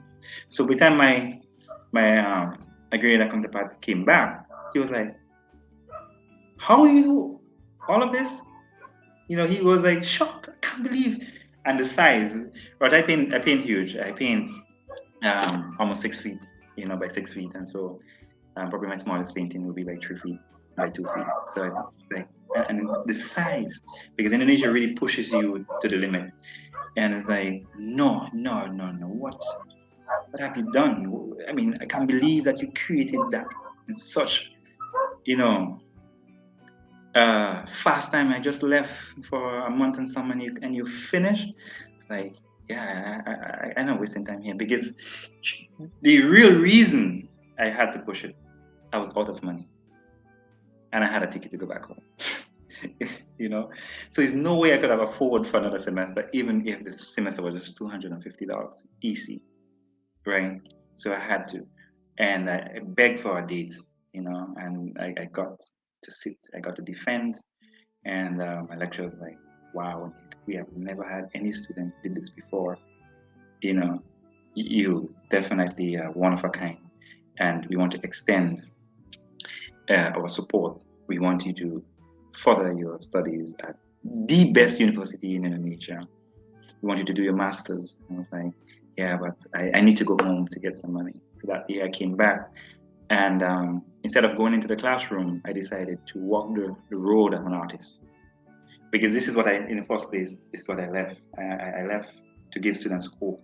I didn't walk the route of an artist, but here am I saying, "Oh, this artist sold this painting for X, Y, and Z. This artist get 1.5 million. This artist sold this painting for 10,000. And me? What happened to me?" You understand what I'm saying? Already happened to me. So I remember clearly the district education officer said, "Oh, so you're back, so you can go back to, you need to go back to San Luis." And I was like, I don't think I could go back this time around. I think I need to walk the road as an artist. He said, "But I don't really make money in Grenada." I said, "That's my experience. Let me create my own experience. Let me determine whether or not if he makes money or not." And I had one exhibition, Raj. Let me just tell you the story. So I put in this exhibition where I'm excited. I come back to Grenada and I expect to get the red carpets, I'm the best thing in Grenada in terms of the fine arts and stuff like that. So I put up an exhibition. I went to the museum. I spoke to Angus. I said, "Can I use this space to do an exhibition?" He said, "You'd love to see my work." I said, "Oh, you have some good work. Let's put it up." Raj, I set a date. I went on WFM, what's happening files, put it out there, and I'm waiting for persons to show up on my exhibition day. No one showed up. No one showed up. So I was like, "Oh, that's Grenada. I mean, the arts is not, that's big. Yeah, so maybe let me just run it for the 2 weeks and see if anybody will come by." Not even the media showed up, bro. And I invited them. Not even the media. And that day and that specific time, I think my name of my exhibition was Culture Combination. So nobody's interested in what other culture probably I was exposed to. you know. And the 2 weeks passed, and here am I removing my artwork with my friend, taking out my artwork, and this person walked in and said, "Oh, who this collection for?" And I was on the ladder looking, and I was like, "Oh, it's mine." And it's like, "Who are you?" And I'm like, "I'm NIKO the artist." NIKO the artist. We never heard about such. That's your work for real? I was like, "Yeah." "Are you Grenadian?" I was like, "Yeah, I am Grenadian." He said, "No, no, no." He said, you exhibition, you just setting up for the exhibition." I said, "No, I'm just taking it down." "How? No one knew about this." You know, like, yeah, he was in WeFM, you know, what's happening fans and my social media page and so forth like that. So, and money was involved, Raj. I took the last bit of money, you know, to make frames for spanning the canvas and so forth. So I was literally flat out, you know. There's nothing I could have done. So, and then she's like, "No, you have to put this back on." So the same time, the museum director Angus came in and was like having a conversation. She's like, "No, we got to put this back on." And you know, they did actually put the show back on in 2 weeks. You know, we prepared for that and so forth like that. And that was wow.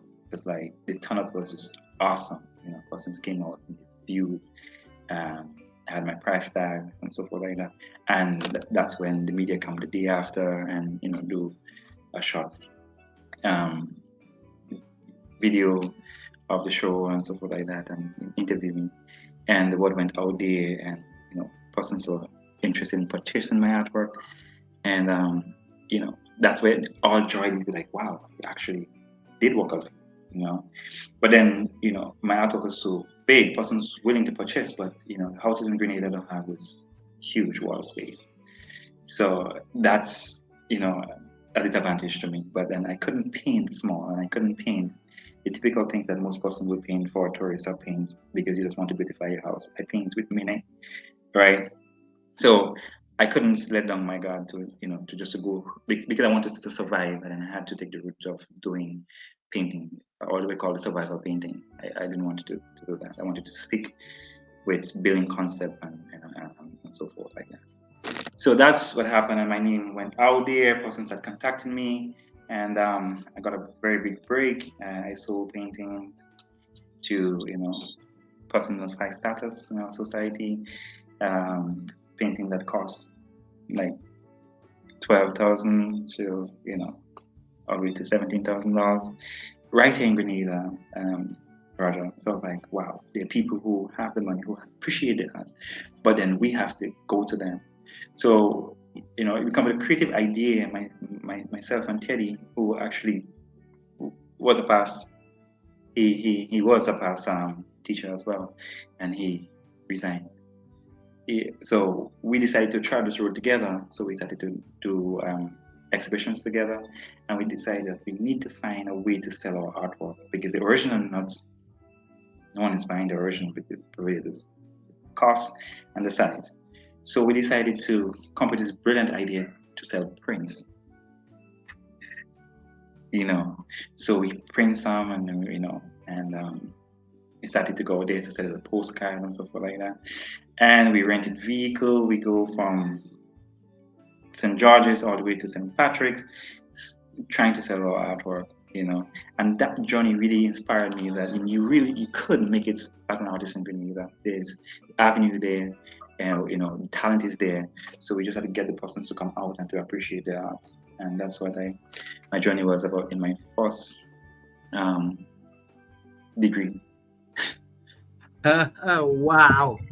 No, but you said it, you know. You said it. Art doesn't have value. That's what they say. Yeah. But where do we discover the value? That's it. That's the next thing. But that's very interesting. How does one discover that value from the arts? Because everybody say, like, do that as a last resort. Yeah. That still goes on. Yeah, I mean, I heard it even in my current capacity. You had person use things as side thing, you know, you do it on the side, and I was like, what? Is this people who make decision, or these educators? Uh, they're not aware that art is such a big thing, you know. I mean, here they are trying to basically push the art aside because they see art as just drawing and painting, and it's so much more. Especially the visual arts, just drawing and painting. There's way more. As a matter of fact, my interest really, what inspired me to even wanting to further my degree, my master's, is not only because my lecturer was behind me and pushing me to get it done, was one of my elective, which is anthropology. I was inspired by that. I was like, wow. I mean, I need more. I need some more food. That is, you're just touching the surface, and he said, if you need more, then you have to go on, to the next level to get more. So people still see, art as a side thing. People still see art as something that you will die poor, and die poor and get rich after, because your collection may be just miraculously find himself away in an exhibition in Europe or like that. But you can make a living out of art while you're alive, and that's the truth. I walked through that path, and I've seen how successful I have been in that area of the creative arts. And mind you, the creative arts is wide, and the art itself is wide. And I always tell people that the most amount of careers you can find is within the arts. And how much we actually touch, probably just a handful that we know, that we're exposed to.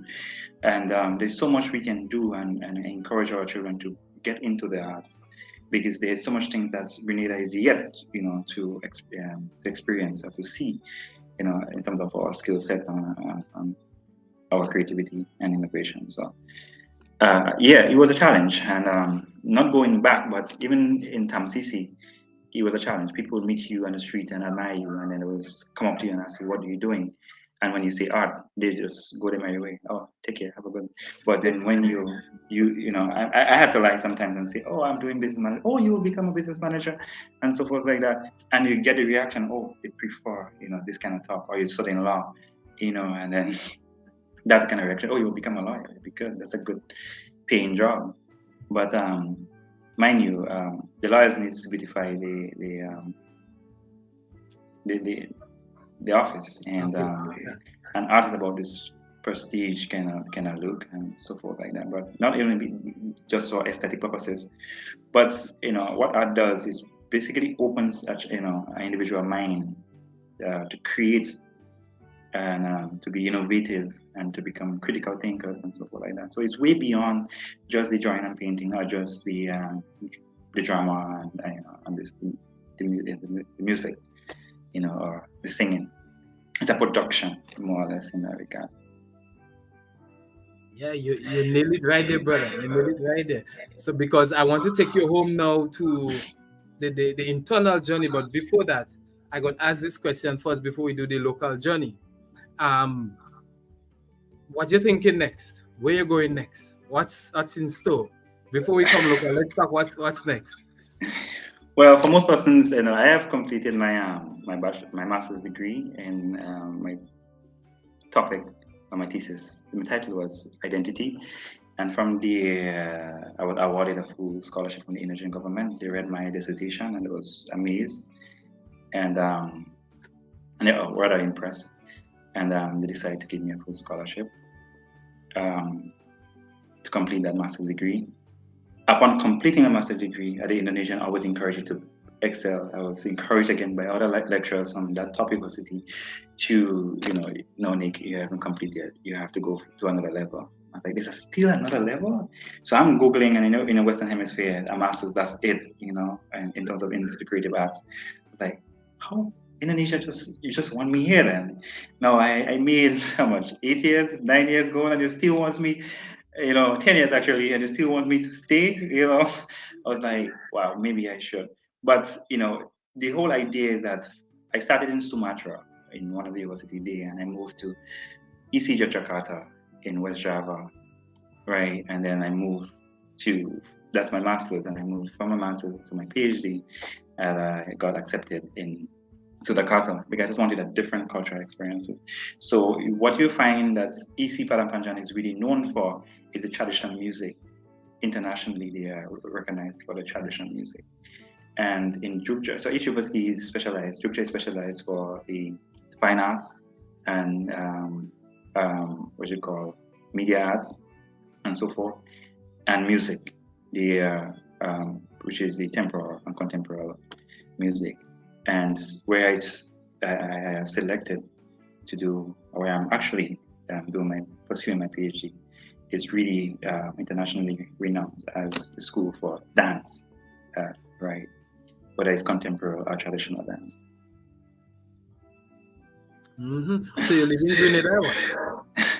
So I did most of my life studying, Roger. Yeah, studying. well, So from athletes, how you do that?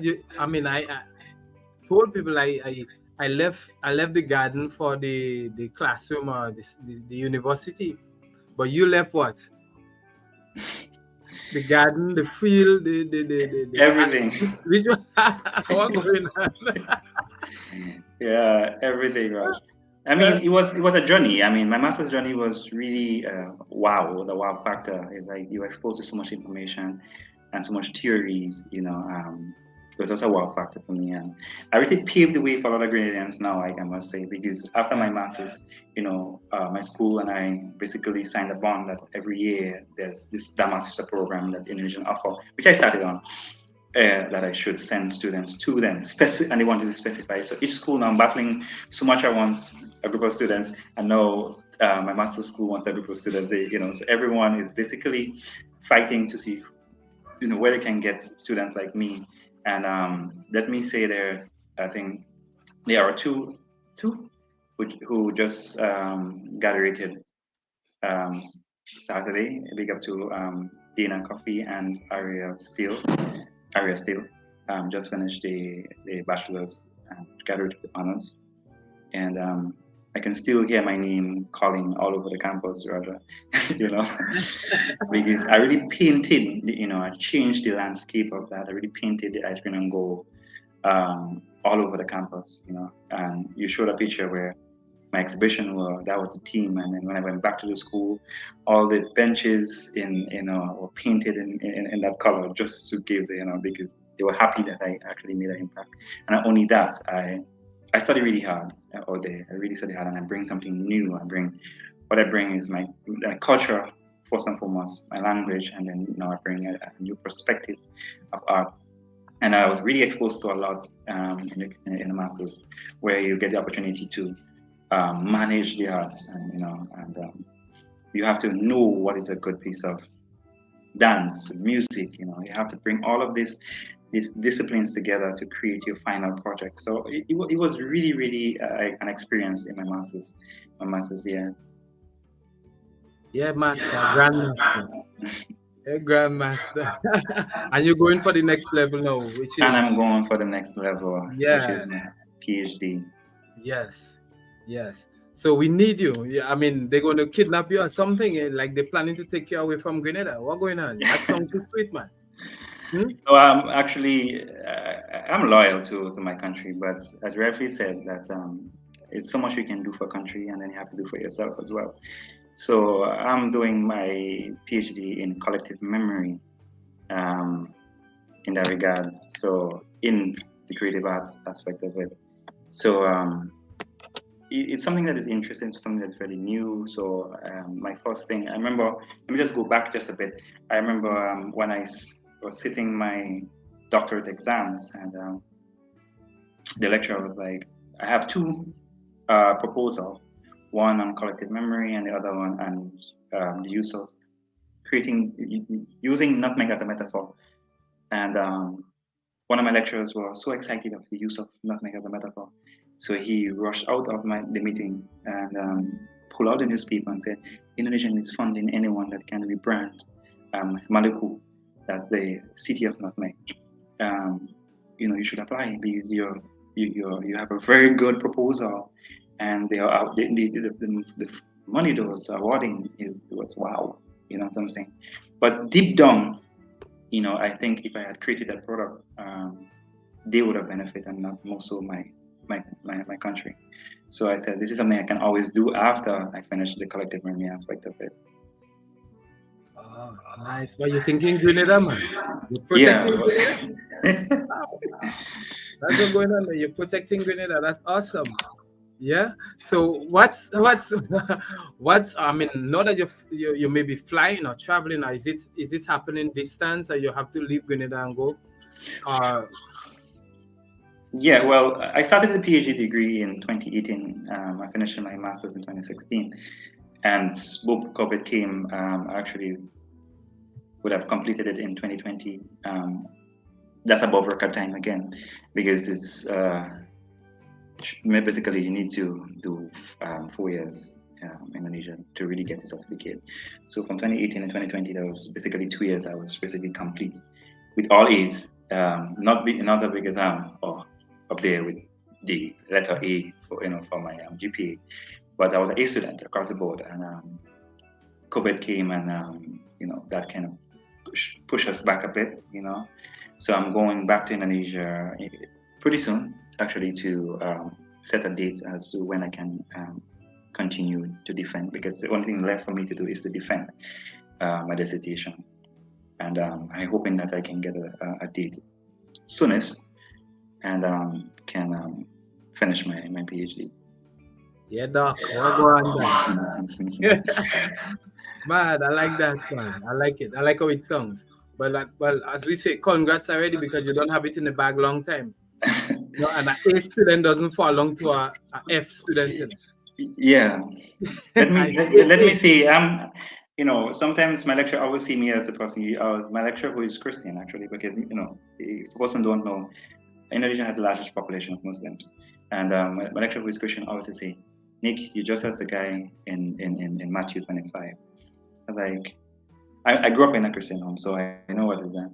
But here, what you're the guy that had one talent, but you didn't vary yours. You definitely multiply yours, because from that story is so sweet, from being an athlete, a national athlete, to an artist, it's like, wow, you actually multiply your talents, and even within the arts, I dabble and tackle in a lot of things within the creative arts that person may not know. Some person might say, "What happened to NIKO? Did NIKO get a material death? Did he die? What happened to his?"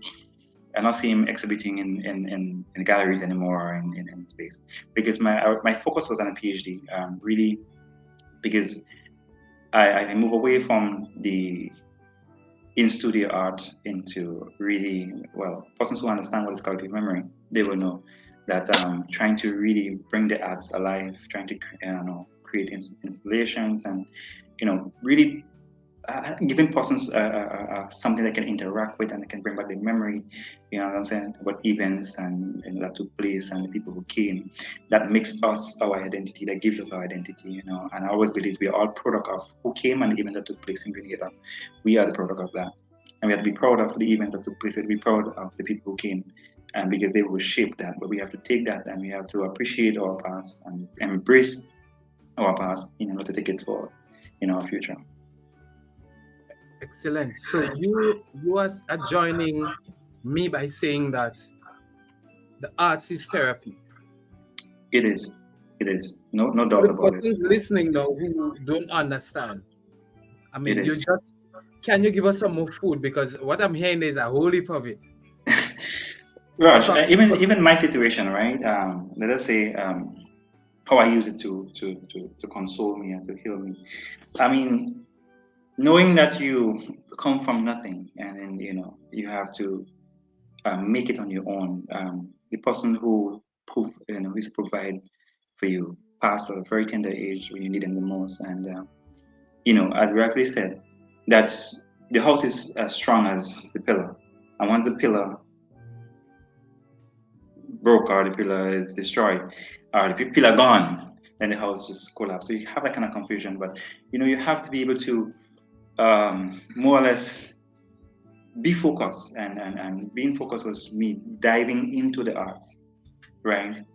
And finding myself and say, you can make it, have to use that on myself, use that therapy on me to say, you know what, I have to make it, I have to focus, I have to express myself, I have to bring out myself, I have to able to showcase to the world what NIKO have in him, what NIKO stands for.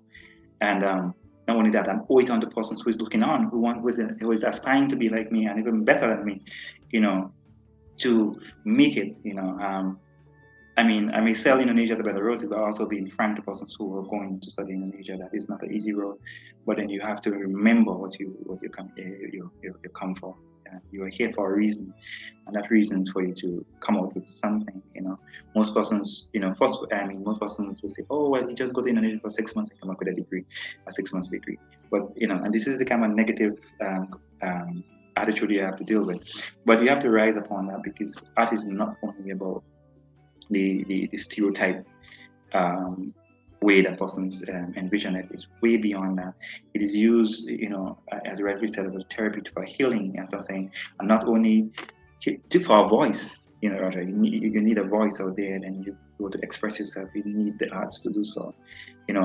I always tell persons that the most creativity is everywhere and in all disciplines, right? And should be taught across the board, like it or not. But what it does, and once you've been exposed to creative art education, it elevates you a notch. It's basically bring you above everyone in that context, because most persons see us as being crazy, Raj. Right? We can look into the skies and see all different shapes, and persons like, oh, I haven't seen this. But it's beyond that. It's actually, if you want to be I was saying, the best of what you do in any field, you have to be creative and innovative. And in order for you to do so, you need to be exposed to the creative arts. Shout it louder. You need to be exposed to it. You want to be the best doctor, the best lawyer, you need to be the best innovative. You have to be the best, you have to be innovative and creative.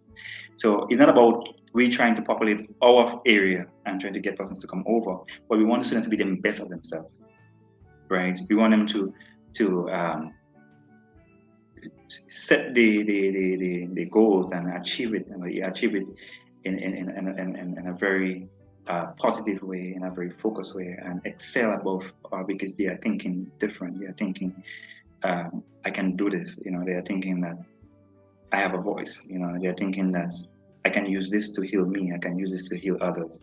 And that's the whole idea of art and creative arts and performing arts especially. And I'm being involved. And the expression that comes out of the creative arts is just breathtaking as an artist who sketches the performance. You know what I'm saying? So it just wow factor. And we just want persons to, have a conversation with us. And if you don't understand, instead of you actually speaking things that you're not sure of, have a conversation with the creatives. They will explain to you what is the creative art. Because I think we still have this confusion in our head of creative arts and how it should be treated, And I applaud what I should say, this administration for really putting out their creative affairs. Ministry, I think it is, that deals with the creative affairs. And I love that. Too long you have the focus on culture, and then we have to maintain culture, and the arts what keeps culture alive. Without arts, there's no culture. I always say person. And so in Grenada you have culture and the arts. Other places you have arts and culture. The arts needs to keep the culture alive. Right. Say it, brother. Say it, brother. Well, this is the first time Jesus. This needs to be said, and I'm glad you're saying it right here, because it's mixed up, not so. Yes, it is. It is. Yeah. It is in our society. Yeah. But what do we say when nobody listens? What do you say?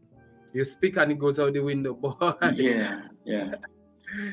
But as artists, we are taught and we are groomed to never give up, to keep pushing. One day, our voices will be heard. That we have to stick at it. Our ultimate goal is to take the arts to a higher level. And mind you, Raj, if people see the arts have value, and art is one of the biggest economy in terms of financial revenue that our country could never get. And look at Indonesia. I said earlier on, Indonesia has tsunamis, they have earthquakes, they have dangerous animals and so forth. Everything that you think that can happen, volcanoes, But here what?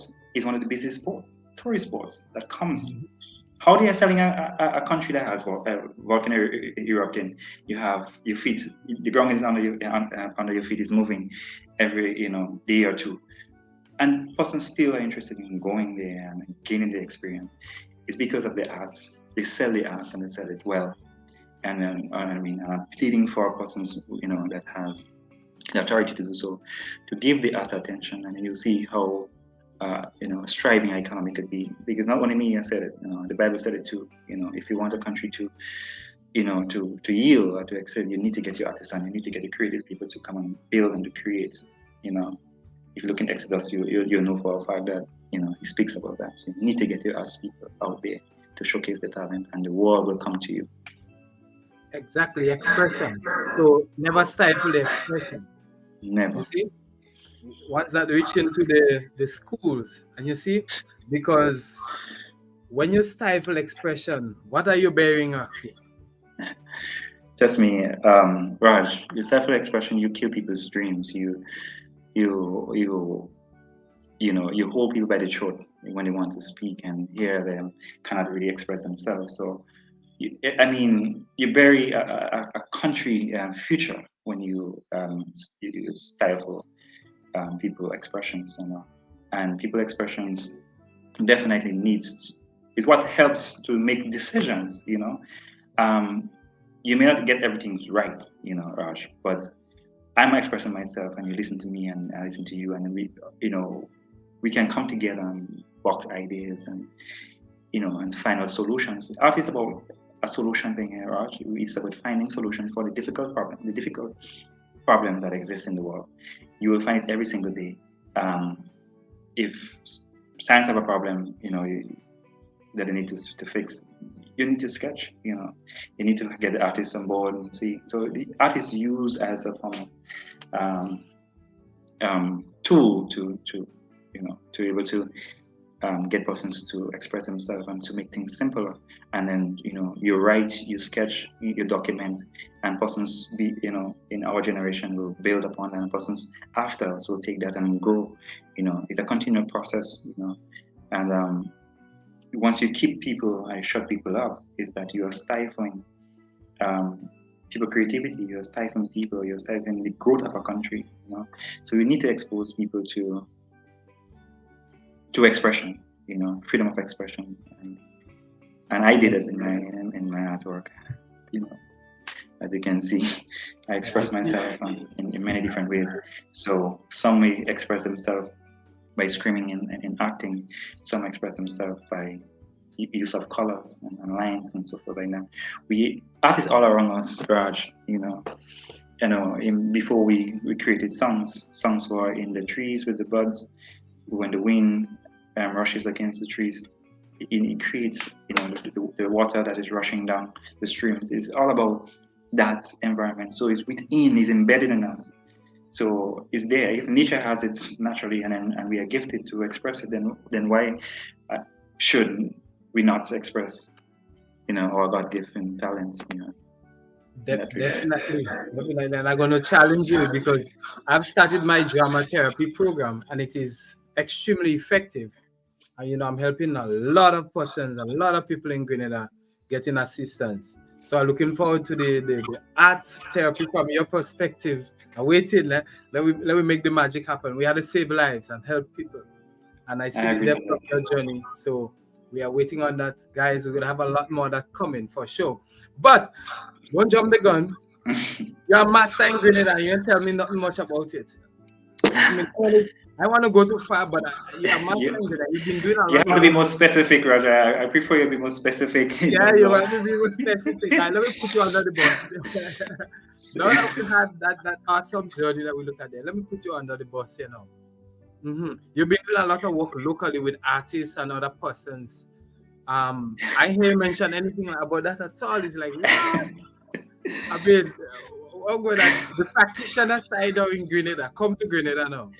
Yes. When I move back home, Raj, I look at culture. I look at what we consider as culture, and especially in the carnival, season. And I was like, I think I can add value to that. So persons who is not hearing of NIKO in the studio or doing exhibitions and so forth. Yeah, I'm behind the scene with working with a lot of, probably worked and still working with a lot of artists. You know, I always feel that when Grenada is displaying culture, it should be of a standard, right? And what's on display during Carnival or during our festive season it is a creative arts, is what's on display. So I wanted to assist in terms of creating a package to assist in how we can better present, us, sell our package in that regard. So yes, I've been involved in stage management, production management with a number of artists. I know it might push me to call a few names. Little Natty and Thunder section was my production. I was a stage manager as well when they won that year. I work with artists like Jarvis Coffee, Muddy. I work with artists like Hits. I work with artists, stage and production manager, Mr. Waki, for the last couple of years. And again, I'm using Black Adan in that regard. Persons are hearing, I've been on the low for that, but I've been tapping other things like that because, I'll go back a bit. My visit back and forth to Grenada during my study period, I used to be involved in, making costumes for queens and so forth like that, for Queen Show and so forth like so. My name was around, the arts and trying to create a different product out there. To me, I believe that the artist is one, and the artist is part of the production. But a lot of things that happens behind the scene that that makes the artist work look good and show looks good, and in turn helps Grenada to put on a great show. So I share my gift in that light, yeah. And also, not only that, I know you probably will challenge me later on. Other than that, I still assist with stage designing, for Crwpaa, most person know for Roger Williams Theatre, and so forth like that. So I've been involved in a lot outside of just painting and so forth like that. So yes, I may give painting a rest, but I do paint on commission when I have to. But I give my creative touch to a lot of different disciplines, and to me, persons are appreciating it now. You can see that the image of what Grenada showcases as a standard, for especially from Soca Monica and so forth like that, and possibly the match graph. Yeah, there you go. Give me a snippet, man, but that's good. Yeah, you've been on the ground, you've been working, and we've seen the value. You mentioned you work with queens and things too, right? Yes, I have done that in the past for St. David's, so not being biased to, loyalty to St. David's, but I've done in the past a number of queens, that represent us, some who won, some who didn't play seconds and so forth, but I did share my expertise in other areas. Oh, okay. I'm going to challenge you a little bit just now. And you've done, as you say, you've done some work with us because our students usually have the exam and then you come in, even if we call you last minute, you're there. No matter what time we call you, you're there and you're helping in set design. And we would say that your head big because you just give you the idea and it come back with some masterpiece. You understand? Yeah. Right, but these things we will make available. Most persons who didn't get the chance to see our play and so on, we'll have to put them up, maybe even on Tizik, so they could see even your work that has been happening there with Crwpaa, right? And you are one of the persons who are strong support for the creative arts, the performing arts. Let's narrow it down here to what we do on training persons. So, Dr. Roxy, I call him Dr. NIKO is a boss, guy. Well, if you use Dr. Roxy, then you're going to go back to sports, Oh, that's Dr. that's the name associated with sports, but if you go, NIKO is associated with the art. If you go as probably Nicholson, most possibly know me as a curriculum officer working in the ministry or something like that. But yeah. So my names have varying degrees. So Roxy is used, when I had Roxy, I know for somebody who knows me very long, are probably in sports. And I had NIKO, is either from Indonesia, a person who knows me within the arts. And Nicholson is the government name. Persons know me in my profession, which is a curriculum officer. Oh, your job where I would go next, like you see it coming, man. Don't try that with me, you see it coming. Because we know that the creative arts and visual arts, theater usually gets 100% every year for the past few years. Visual arts, but yet still we're talking STEM. Is there STEAM in the business? The arts is involved? Well, let us say that from taking over the seat of art director and moving into the position of curriculum officer, it wasn't an easy seat to do, because you have to sell not only to the person who is supervising, but to your heads. They have to be able to buy into the idea of the arts. They may still have confusion as what's the definition of the creative arts, and still have to be, it's an ongoing battle of that.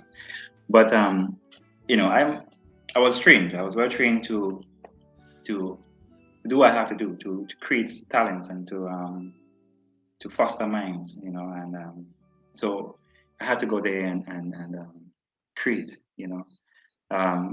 I should say, when I took over, our percentage pass rates were under 50, it was in the 40s and so forth like that. When I took over, and I'm not mean to boast, but the idea is giving person a different perspective of how they view the arts, and my experience being in Indonesia and bringing back some of it here. We moved all the way up to the 90s in a record-breaking time that I set as goal within a 5-year span in 3 years. You're up in the 90s and maintaining a very high average over the years. So we have more and more persons actually sitting the exams and so forth under the visual aspect of it, and more discipline is being tapped into by students and stuff like that. So you see a great interest in students wanting to do so. There's a growth in TAMCC as well. Persons who go to sit the TAMCC examination and so forth like that, for a degree into the arts and humanities there. So we, I am on the ground. I mean, doing what I have to do at the Ministry of Education to enlighten and to push art forward, where it can finally be in a space where it's fully recognized by all leaders and our decision makers, and create some policies that really governs the art and so forth like that. Yeah, because we're wasting money. I'm not saying we're wasting it, we're losing money. The country losing money. I agree. And we can't talk. We have to make it work. We're losing a lot of money. You're sure right.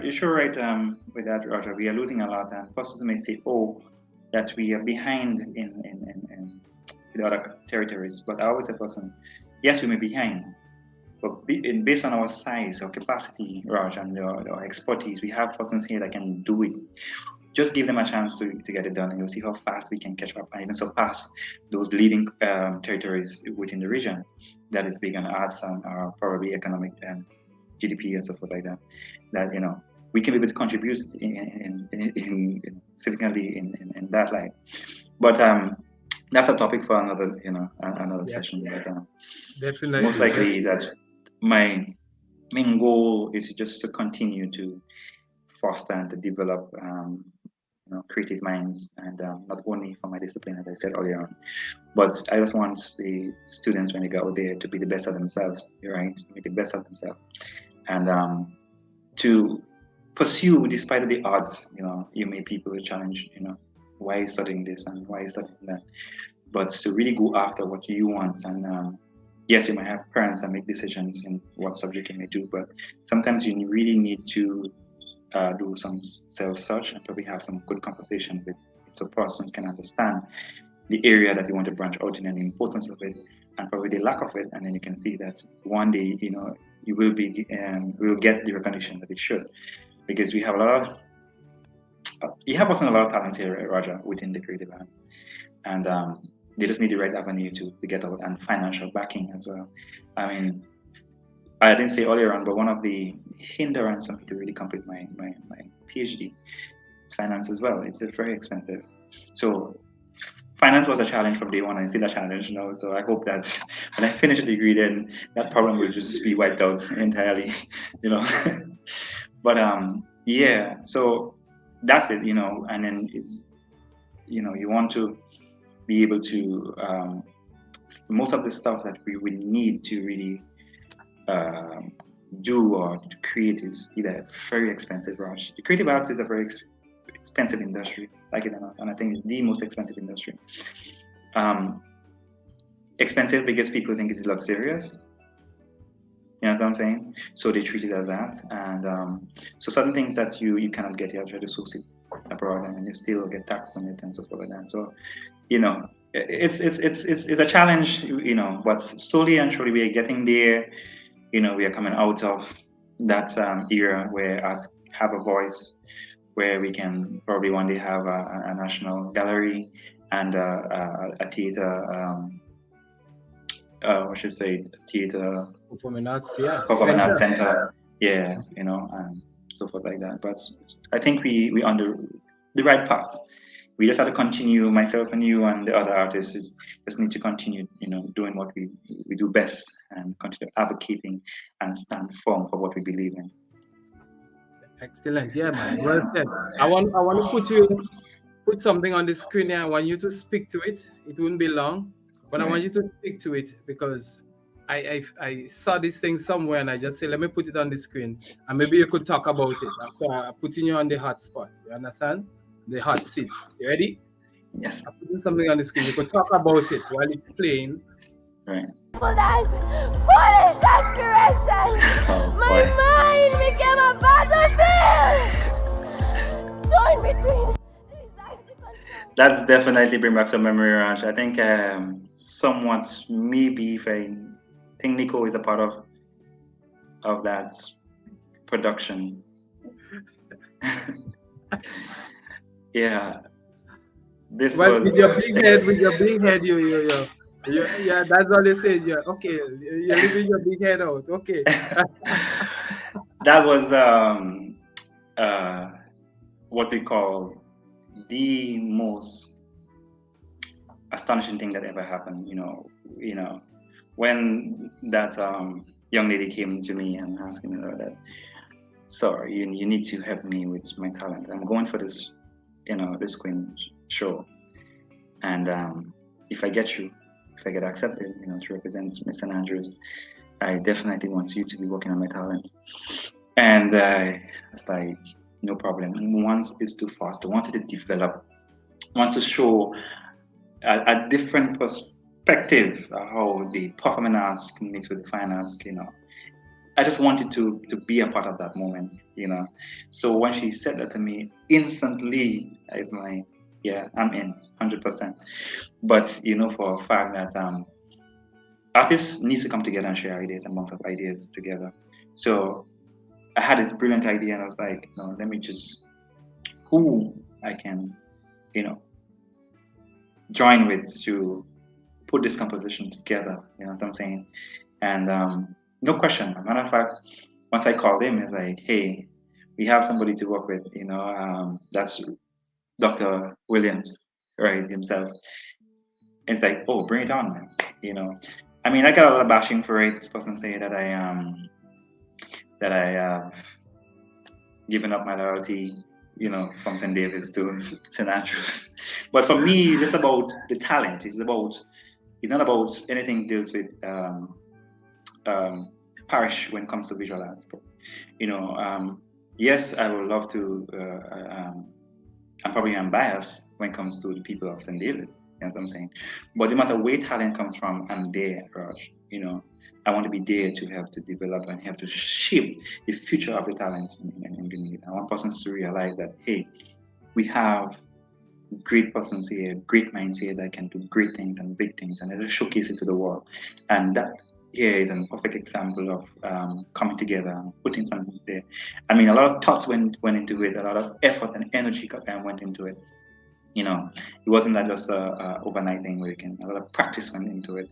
And a matter of fact, when the actor herself, was saying that's enough, I wasn't satisfied. And once I'm satisfied, when I can't see the work factor, Raj is like, no, we have to do it over. It's like, again, I'm tired. And it's like, we have to push it together, not seeing the winning talent. I need to wow people that even if we lose is that talent, the category, that's the wall will be wow by what you brought forward, what you just did. And that's the idea. And I mean, without a doubt, it was what persons who anticipated. She went in there, confident that she has a talent that she wanted to showcase the world with, or shock the world. I think Grenada was shocked by we have people who can do such things here, and yeah, I mean, that's the type of things that I'm involved in, Raj. Yeah, but you see a question just got you there, and I left it on the screen deliberately.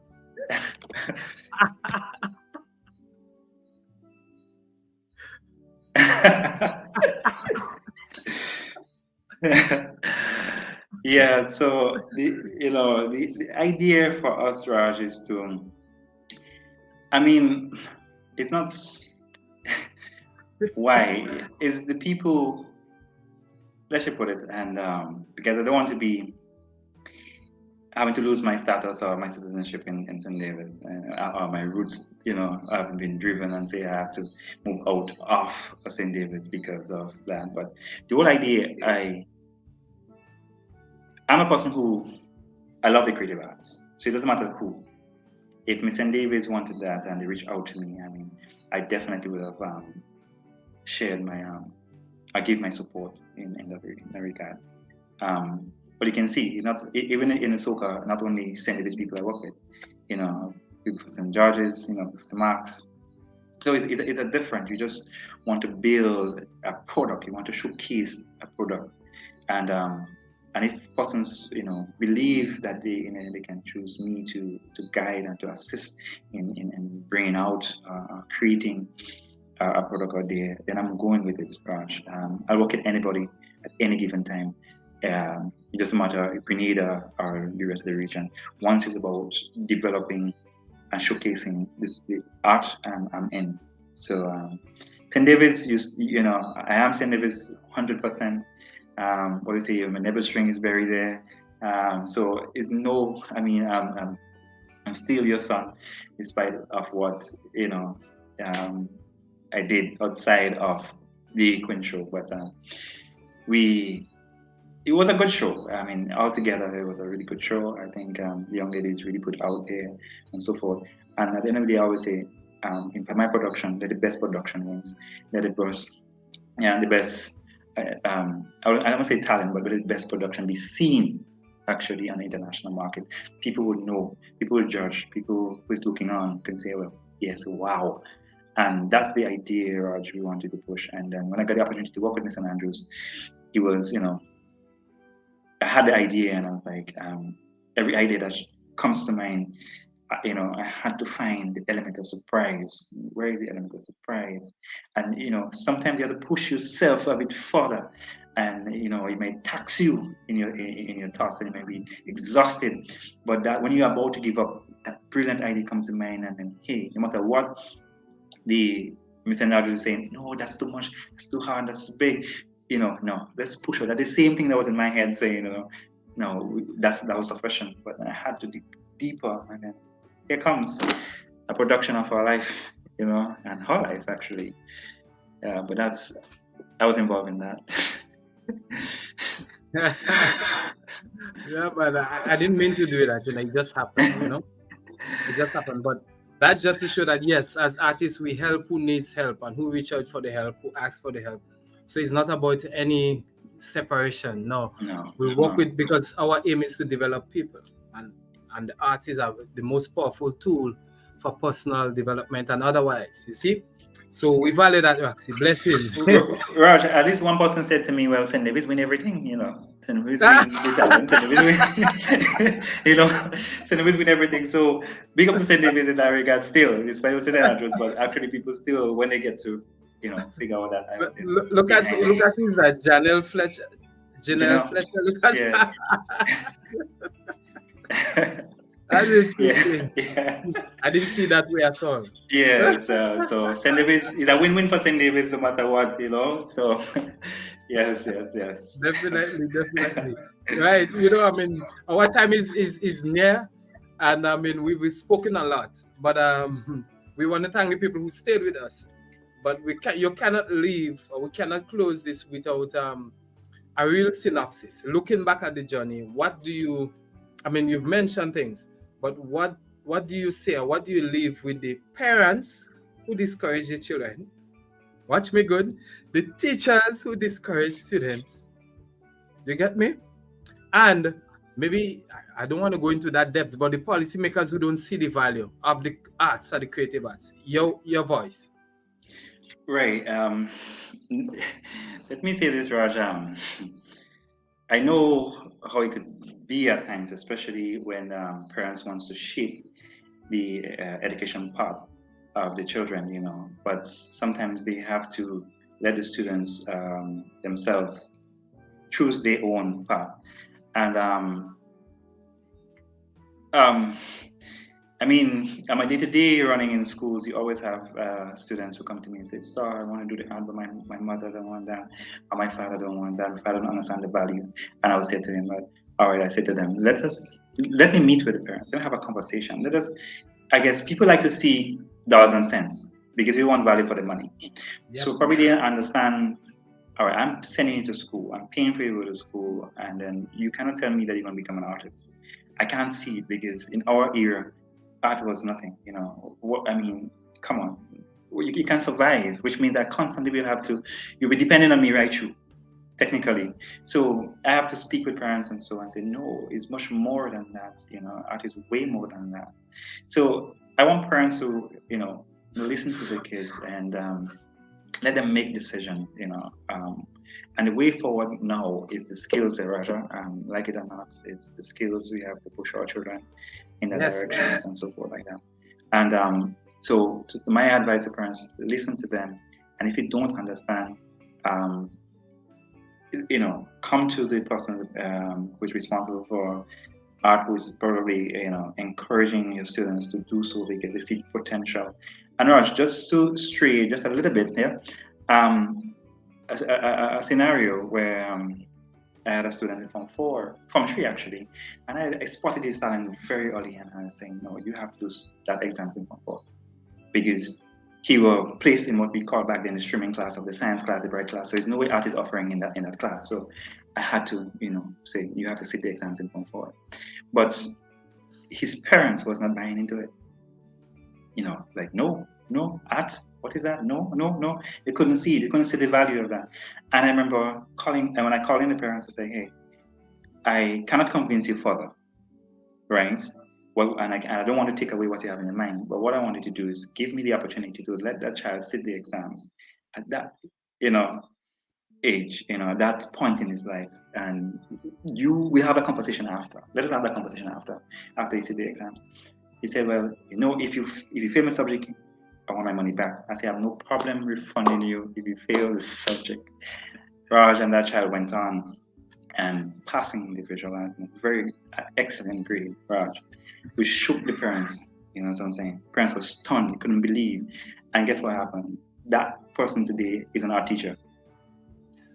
So that parent never saw that coming, never saw, my child in art, and that child's supposed to be doing science, and even that child struggled in terms CC because his family was still into the idea of, doing the academic subjects and so forth. And then that child went on to study. And what did he study?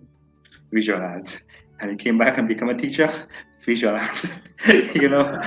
So we want parents to let the children make the decision, and try and, look deeply into what they're interested in and support that.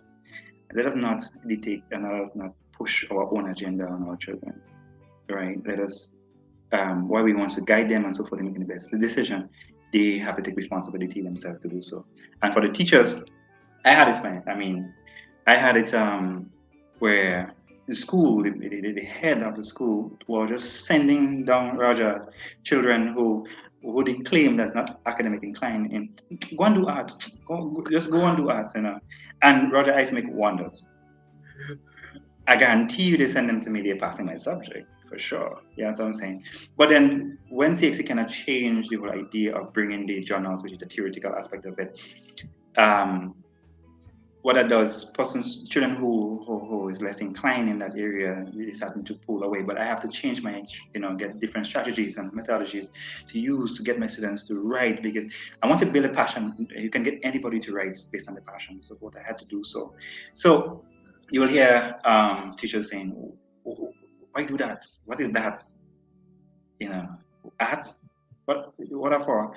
I mean, you don't need to do that. Person say, well, or go and do art. Art alone you could get, making it feel that it's actually a dance subject.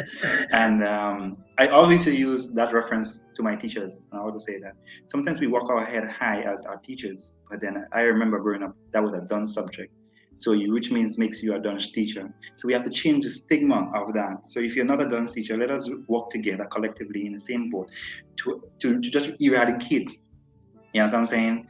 That whole stigma of persons who can't do anything, just do art, because it's much more than that, Raj. You have to think deep. You need writing skills. You need every single thing. And I think we are artists. I mean, we surpass the normal, what we call normalcy. I don't if there's a word called normal, or what is normal into that context. That's another conversation for another time. But and also the policymakers is, let us sit back and see how much money or how much revenue we are losing. It's like watching during the rainy season, the rivers overflow. There is no dams to save any, and in dry season we are saying, hey, we are experiencing a drought. When we didn't think we can bore holes so waters can store, so we can able to, we have things beyond that. We can't waste our talent. We're able to harness our talents, and let's our students strive, because they're the next generation. They're the support. All we need, we're asking to create a policy that protects them, whether it's being copyrights, whether it's being given a financial assistance, putting a fund in place for persons who wants to make this happen, And Raj, and so much times that you see persons either they are self-taught or more or less learn things off of YouTube, and then here comes persons, promoters, and do want to graphic design, posters, and so forth, and they go to you and they, give you next to nothing for your talent. And I had to, to me, it hurts me when, because they don't value that, but then they go to other country and they pay shitloads of money for that, and we have persons who is talented right here, in our country that can do the same and even better, and we don't value that because we complain. And I don't mean to go over, but I mean, I can just share this quickly, that I had to remove one of my artwork in a well-known establishment because of the lack of appreciation for the art, and simply because they was comparing me with them in terms of my price, in terms of, comparison to other established artists, and I had to say no. I mean, what about if you're treating me that, and I'm thinking I'm established? What about the person who is just blooming, who is just coming up and feel that they can be me? That's how you want to treat them. So no, I have to remove. Sorry, I can't put my artwork on display. As a matter of fact, I don't want to sell you my artwork anymore. That's how far I went. That's it. I don't sell my artwork anymore, because you need people who value it, who appreciate it. As I'm saying, that's when someone who is not NIKO, who have the same talent and even better than NIKO, can be respected. Because there's a policy in place that governs us, that governs what we do, right? And I mean, we just need persons to have a conversation with the creatives. Is right here. I mean, it's sad that if the conversation is not in the near future, then we are forced to, pack our bags and go where our talent and our skills is appreciated in that regard. But I think we have skilled persons right here, Raj, and it's time for us to start looking about a school of the arts. What happened after TAMCC, Raj? Nothing, So we still are shortchanging. Yep. If you want to follow the creative arts, you have to go abroad. I mean, how much of us can really afford to go overseas? And my thing for persons out there, Raj, who into the creative arts, I mean, I know we all want to study in areas as England and America and Canada and so forth, but sometimes we just tap out our comfort zone and go and get a cultural experience. You don't go in a language, but it comes back with much more than just a degree. Yes, definitely. Yeah. Definitely. But we have what it takes to take our people to the next level, because remember we mentioned, if we do not have if we do not have the money to go far in our abroad, as it is said, then we have enough professionals in Grenada that can take persons to the highest level. The conversation, we need to have it. We need to have the conversation because we can help other Grenadians to reach as far as we got. You see? And that is what is critical. Right here, and Grenada will be leading in every field, man. We have it locked already. You get me? We actually have the best, Raj. When we go there and represent Grenada, we talk, whether it's academic, whether it's we go there and we excel well. So Grenada has that to be proud of, and we have person that really wants to come back and contribute and create an avenue where they can do so. Yeah.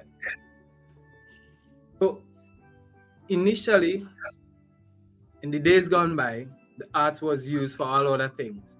To bring people together to have fun. We throw it out the door. But it's needed in every profession, as you say. And as we say, brother, Dr. NIKO and Dr. Frenchie, right here in Grenada, you see it? Right here. We don't need to import anybody. We can help other persons to reach that pinnacle, that level. So we have to have another dialogue. Don't worry. We have to have another dialogue to make sure that Grenadians get that exposure. You get me? Right? But closure, right here, because we right on point here. The biggest lesson you take from your journey? My biggest lesson I take from my journey is never give up on your dream. And I was the person. It's one thing to dreams, but ultimate goal is to achieve. One person is not only to dream, but to achieve, to set goals and just go after it, and then make your dream become a reality. Sometimes we tell, you need to dream. You can only dream. You're dreaming, but nothing is coming true. So there are times when you just need to set your goals and achieve it, whether it's long-term goals or short-term goals, you just need to achieve it. So my ultimate takeaway is to persons who are aspiring to be whatever you want to, you could, you can. Just need to make up your, set that mind, set the target goal, and go after it. And you, in record time, you will definitely be rejoicing or reaping the fruits of your struggles. And it's not an easy job. I'm not saying person it's easy to have 2 or 3 degrees, but what's important is staying focused on that target goal, staying focused on the dream. I mean, dreams after you achieve it, after you achieve, the initial dream. So dreams are always there, but when you achieve one dream, then you start dreaming again, and you achieve that, you keep dreaming again, and you achieve. So our person, sometimes you just want. It's like we trying to swim in the middle of the Atlantic. We wouldn't be recognized on the satellite. We've been seen. So sometimes, we have to hope that that will be spotted, and then once we spot it, we are already prepared, and we already have the tools that's necessary to work. So one person's, I always say, person that, like it or not, Raj, I will study until I get a job. If there's something beyond PhD, I'm still going after it. Yeah, that's what I'm saying. I'm gonna get it where I can actually, showcase my skills and stuff like that. So that's what I want persons to continue living your dreams, continue to go after your goals, set them, make it realistically. Don't have to be so ambitious, and you will see everything that has come in play. Just something. I never want to believe that I would have ever seen that side of the world. I mean, I didn't know this place exists, and I know I can share, my experience living in Indonesia, and not only going for 1 or 2 years, but going for 10 and 12 years, Raj. So yeah, and then still coming back here and still dabbling in all sorts of things, trying to get the art to be recognized. I mean, I stayed behind the scene for most of my things that I did, but you put me on the spot. That I have to come on. So persons know for a fact that when you see Nico is not dead. Nico is just trying to, take a different paths where the arts can be recognized as well. So yeah. Yeah, man. Blessed be for growing people, man. That's what you're doing. You're growing people through their hearts too. Yeah.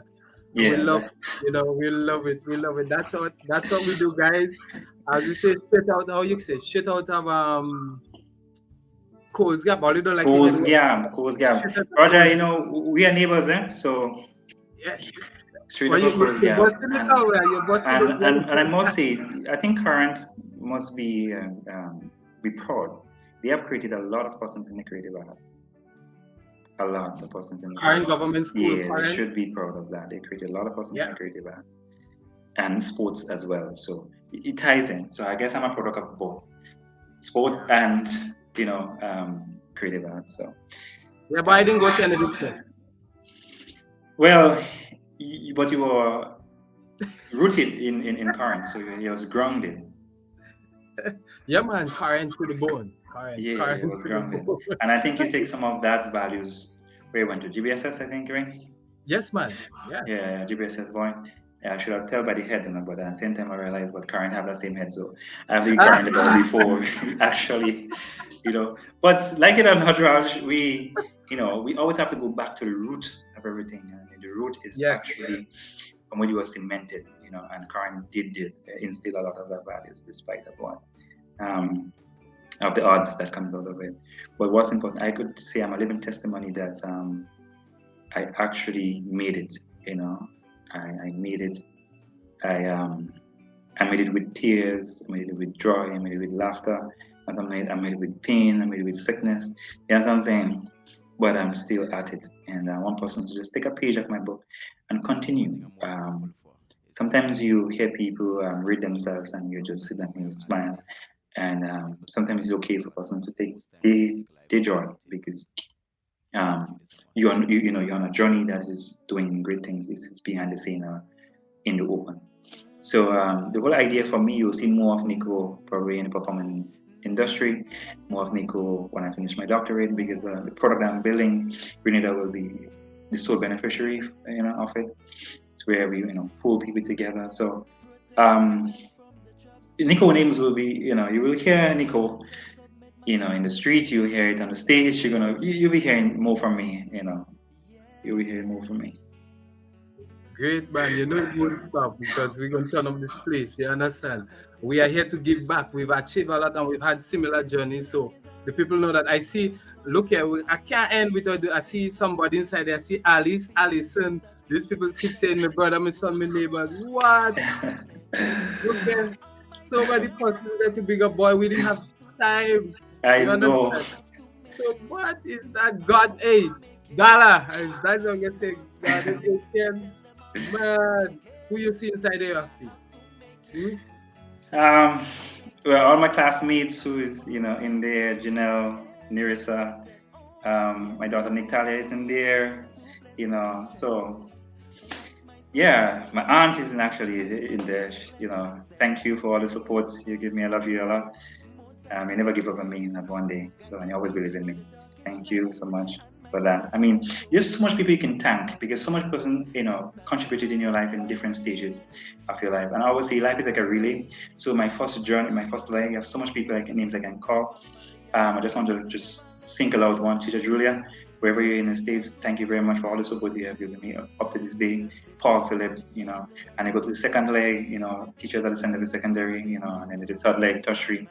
It's so much for Dafwi, for Dwi, that's my lecturers and so forth in Indonesia, who encouraged me to do so. My family in the last leg, who finally realized, I wouldn't walk by cloud, but they now coming, support and say, finally, they are seeing that I'm doing something that I love and making a living out of it. We want to thank them, persons who did not know me before and probably seeing me and thinking, I'm just a simple guy, probably working for big bucks at the Ministry of Education. That's not true. Totally young persons who is right from this come, I would always say, from the gully, right, and rise to what I am today. I worked every single day. I worked really hard at it. I'm very dedicated in what I do. I love what I do, Raj, to the last. And I think I might be just as, his name again, this famous artist, I think was it Van Gogh, did anything for art. Yes, I just want to do everything for art, and he would die for art, and that's what he did. He died in the process just to preserve art. So I think the only how I'm going down if our father decided to take me away and say, hey, come on, paint the skies, paint the the heavens for me. And but you will be seeing more of me. You will be hearing more of me. There are a lot in store. I have a book that I'm working on called Visual Mind Guide. I want to do my autobiography. So there's a lot of things that I want to do that's, to inspire persons. I want to go out there and not only to show my artwork that is expensive, but to basically to share my life story, persons. And I know what it's like to be involved in gang art, and what it's like to come from there and to make it, So sometimes I said to persons that, you've been bad boy now, I know what it's like to be, but hey, what you don't know is to have a career after that, to guide your path. So sometimes is one way to take to be a bad boy, but be an intelligent bad boy. You know what I'm saying? Yeah. You know what I'm saying? Yeah. And that's the whole idea. If that's the path you want to choose, but be the best. You can be the best version of yourself.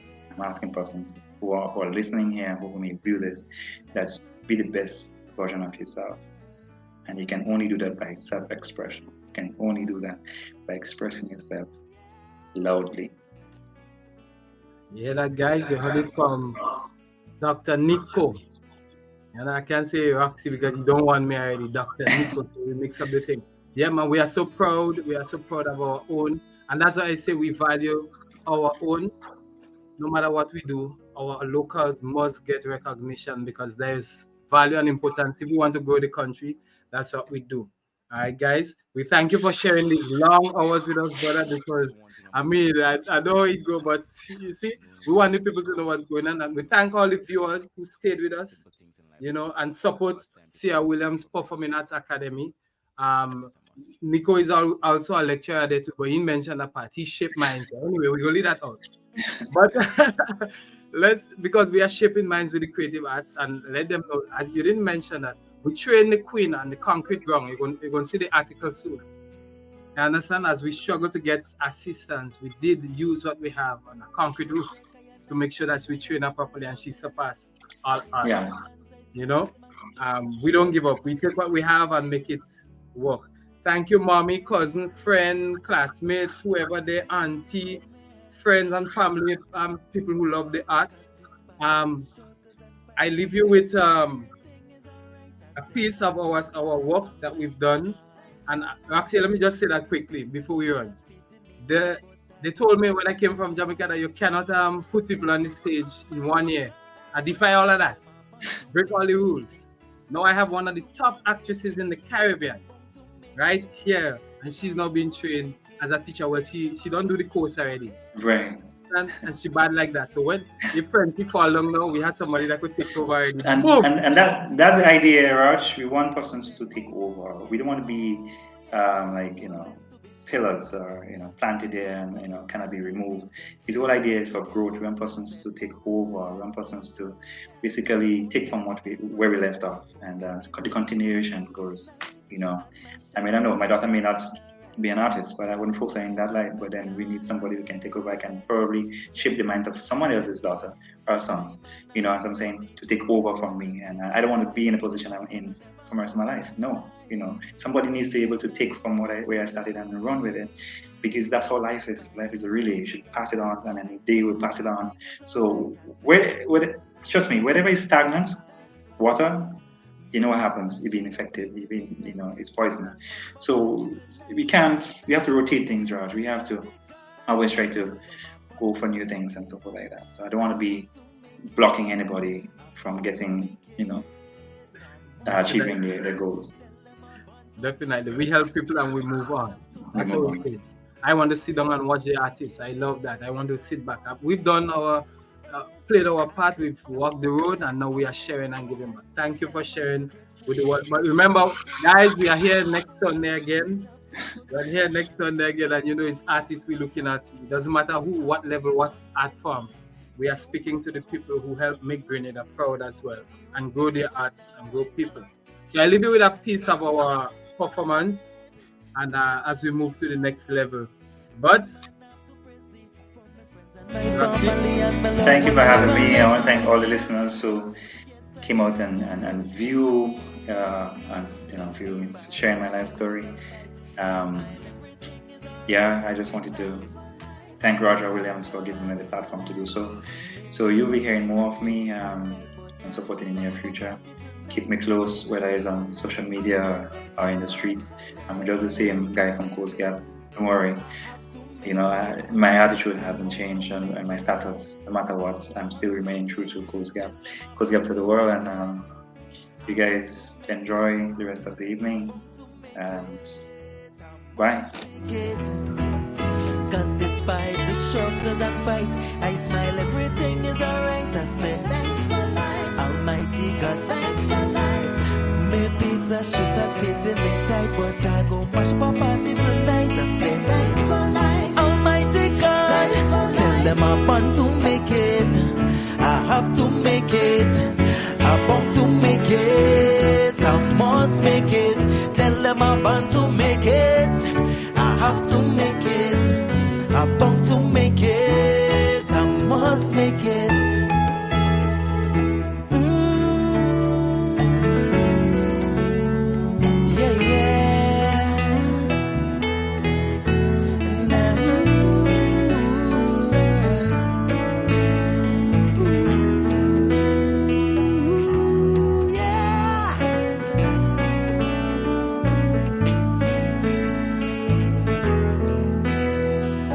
Gratitude is a must.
I see you making changes.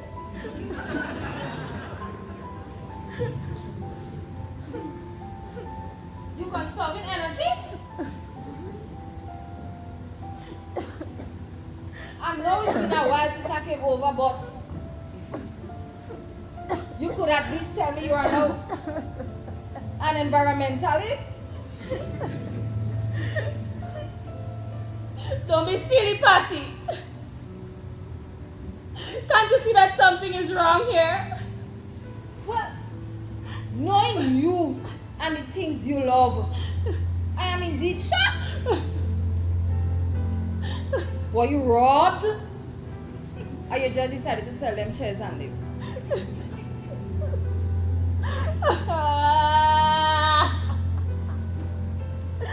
My life is a mess. Lord,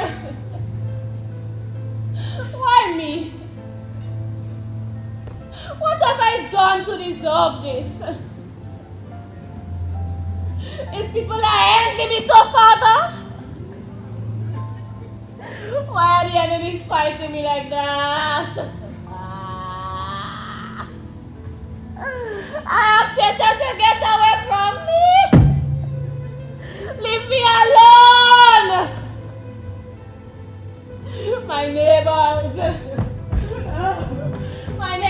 laughing. But let them laugh every time as it's day. You and this dog thing again. What is really the matter? The creditors come back for their furniture. Oh God! Oh, that's so wicked!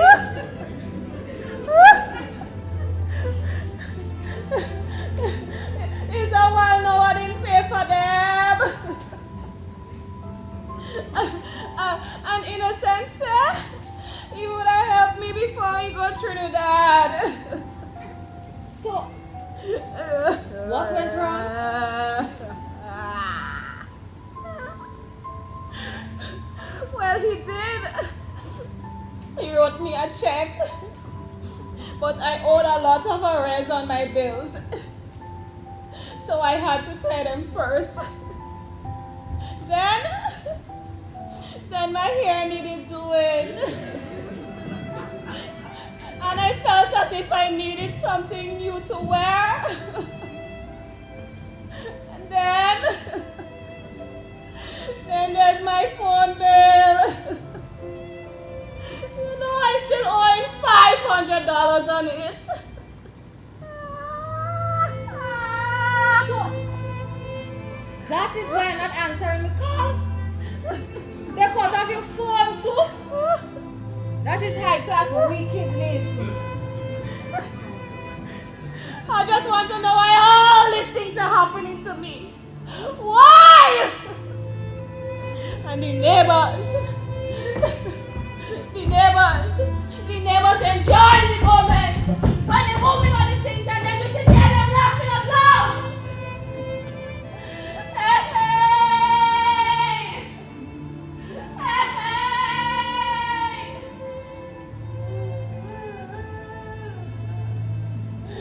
Santa Claus take back his gift. They make me feel so bad. Now I am afraid to go outside. You can't let that kill your spirit. You have to do something. So, what does Innocent say about all this? Does he know?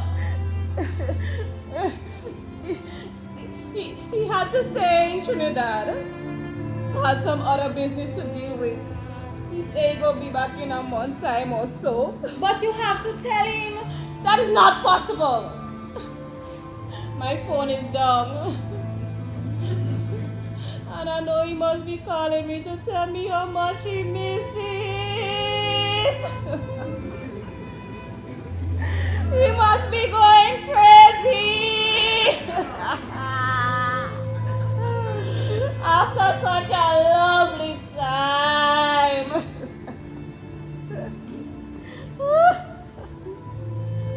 And what about Scarla? Like you forget about him totally? No. Is he who forgot me? Is he who stop contact me? Is he that I'm in this shit right now? That stupid scholarship he granted. Say you're gonna make things better for us. So how come it's me alone going through all of this? It's like there was a plan from the devil to mash us up. It's like he placed no value on our 4 years together. Don't talk like that, Susie. Old people say, the Lord will provide. Wait there! You see him? You see him providing? Every time I find something, he's taking it away from me. It's he that says seek and you shall find. So when I find the things then, leave them with me! Leave the things alone! I work hard for the things them. I work hard, I work hard!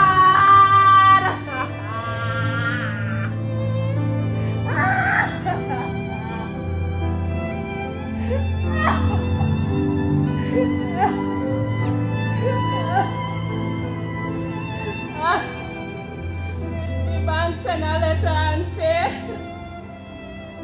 they go put up my house for sale in the next 3 months. If I don't make a bigger payment.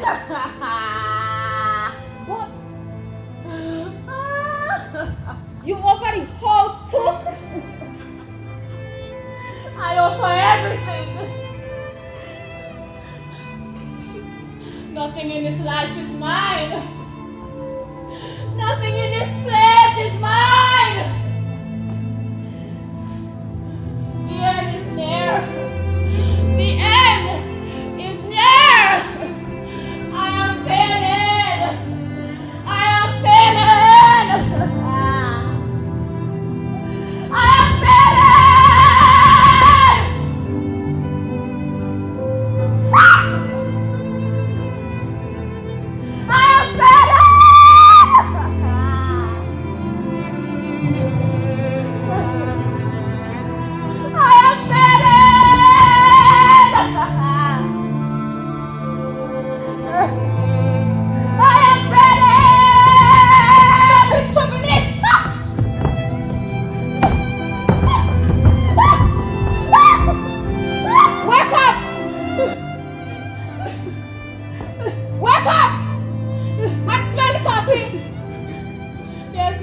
In this house. It's only pain and suffering. Look at! Look at!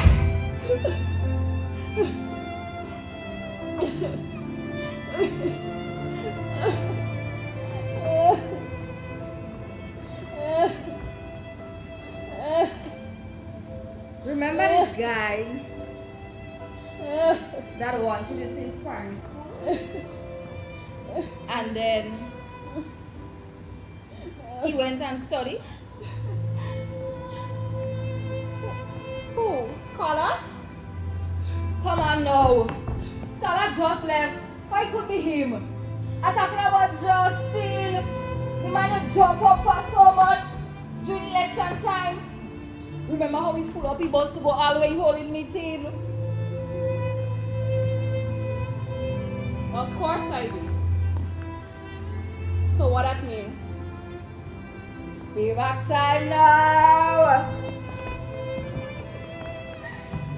Use your powerful switch and turn on your lights.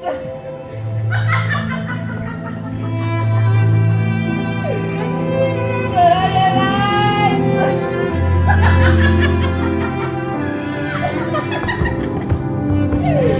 Turn on your lights.